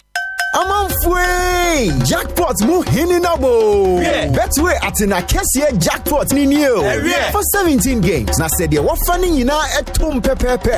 Who be disika pori 16,500,000 Ghana cedis. For 1 CD 50 pesos petoso. Bet one yansemu. So one if you do what here entrebi. Kaise and Shishai Kakra. Gaming Commission of Ghana and Sashas. Betway a good you know who don't ya. What way don't from me friend got hey, now I don't know. Sorry, if you're now what's yet you say ye? From be a makoto, I wanted them in charge. Oh, the mama, dear call, Okasa, Menticasa, auntie. She said, Mamma, hey, if you're now you're open a phone on Ayasha, if you're Mamma, be so, ain't you better fridge, Abafie, Abra, and ye, better you wine, Abafie, Abra won't to me for you, any dear mistake. If you're so, which unquanda mumiansa, and Mubako or the da, Nabako or the da, and a mobile phone, oh, how what's a Franco Trading Enterprise, and I'll call you, and problems when you now and can't face you. So, no more than Franco Trading Enterprise, Sompa Technophones, Pack 3 Pro, Infinix, Itel, Samsung, iPhone, Infinix, Code 6, and 7, I face Samsung, X10, any X10 Plus, any mobile phones are doing now.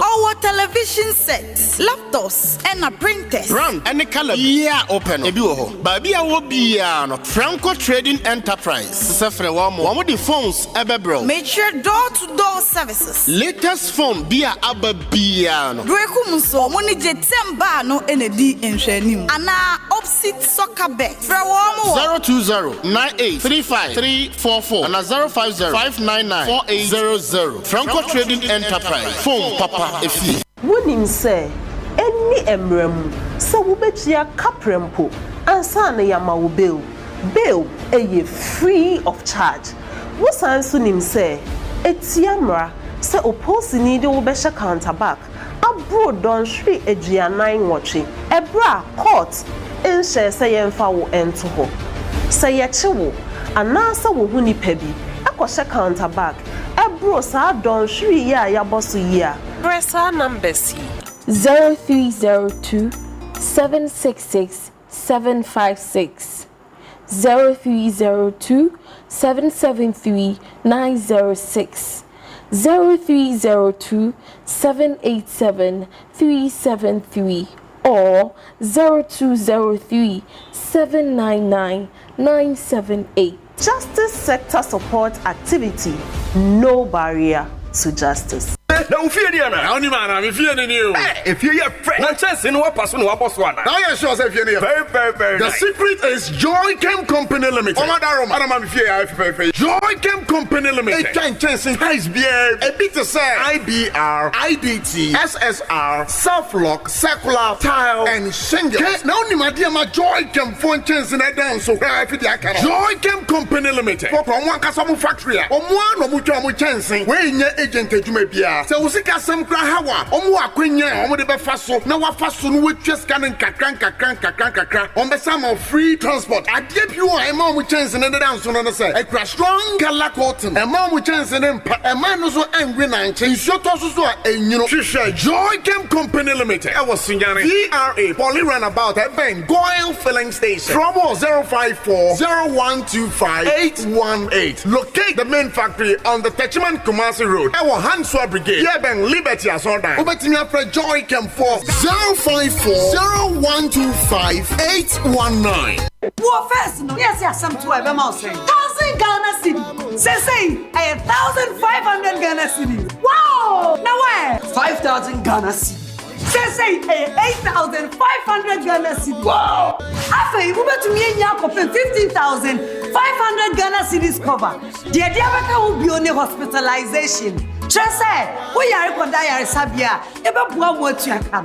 After critical illness. Just say, yare kronko bi ha. Ya jatum se bowa. Eba bua ma wako. So there. Abia witimi to our my way policy so. Be bra ye dia keka ho nyina. Kakra bi pe. And they are to the utuan so many so. Waiting on my way, yes, no. For phone, dial *165#.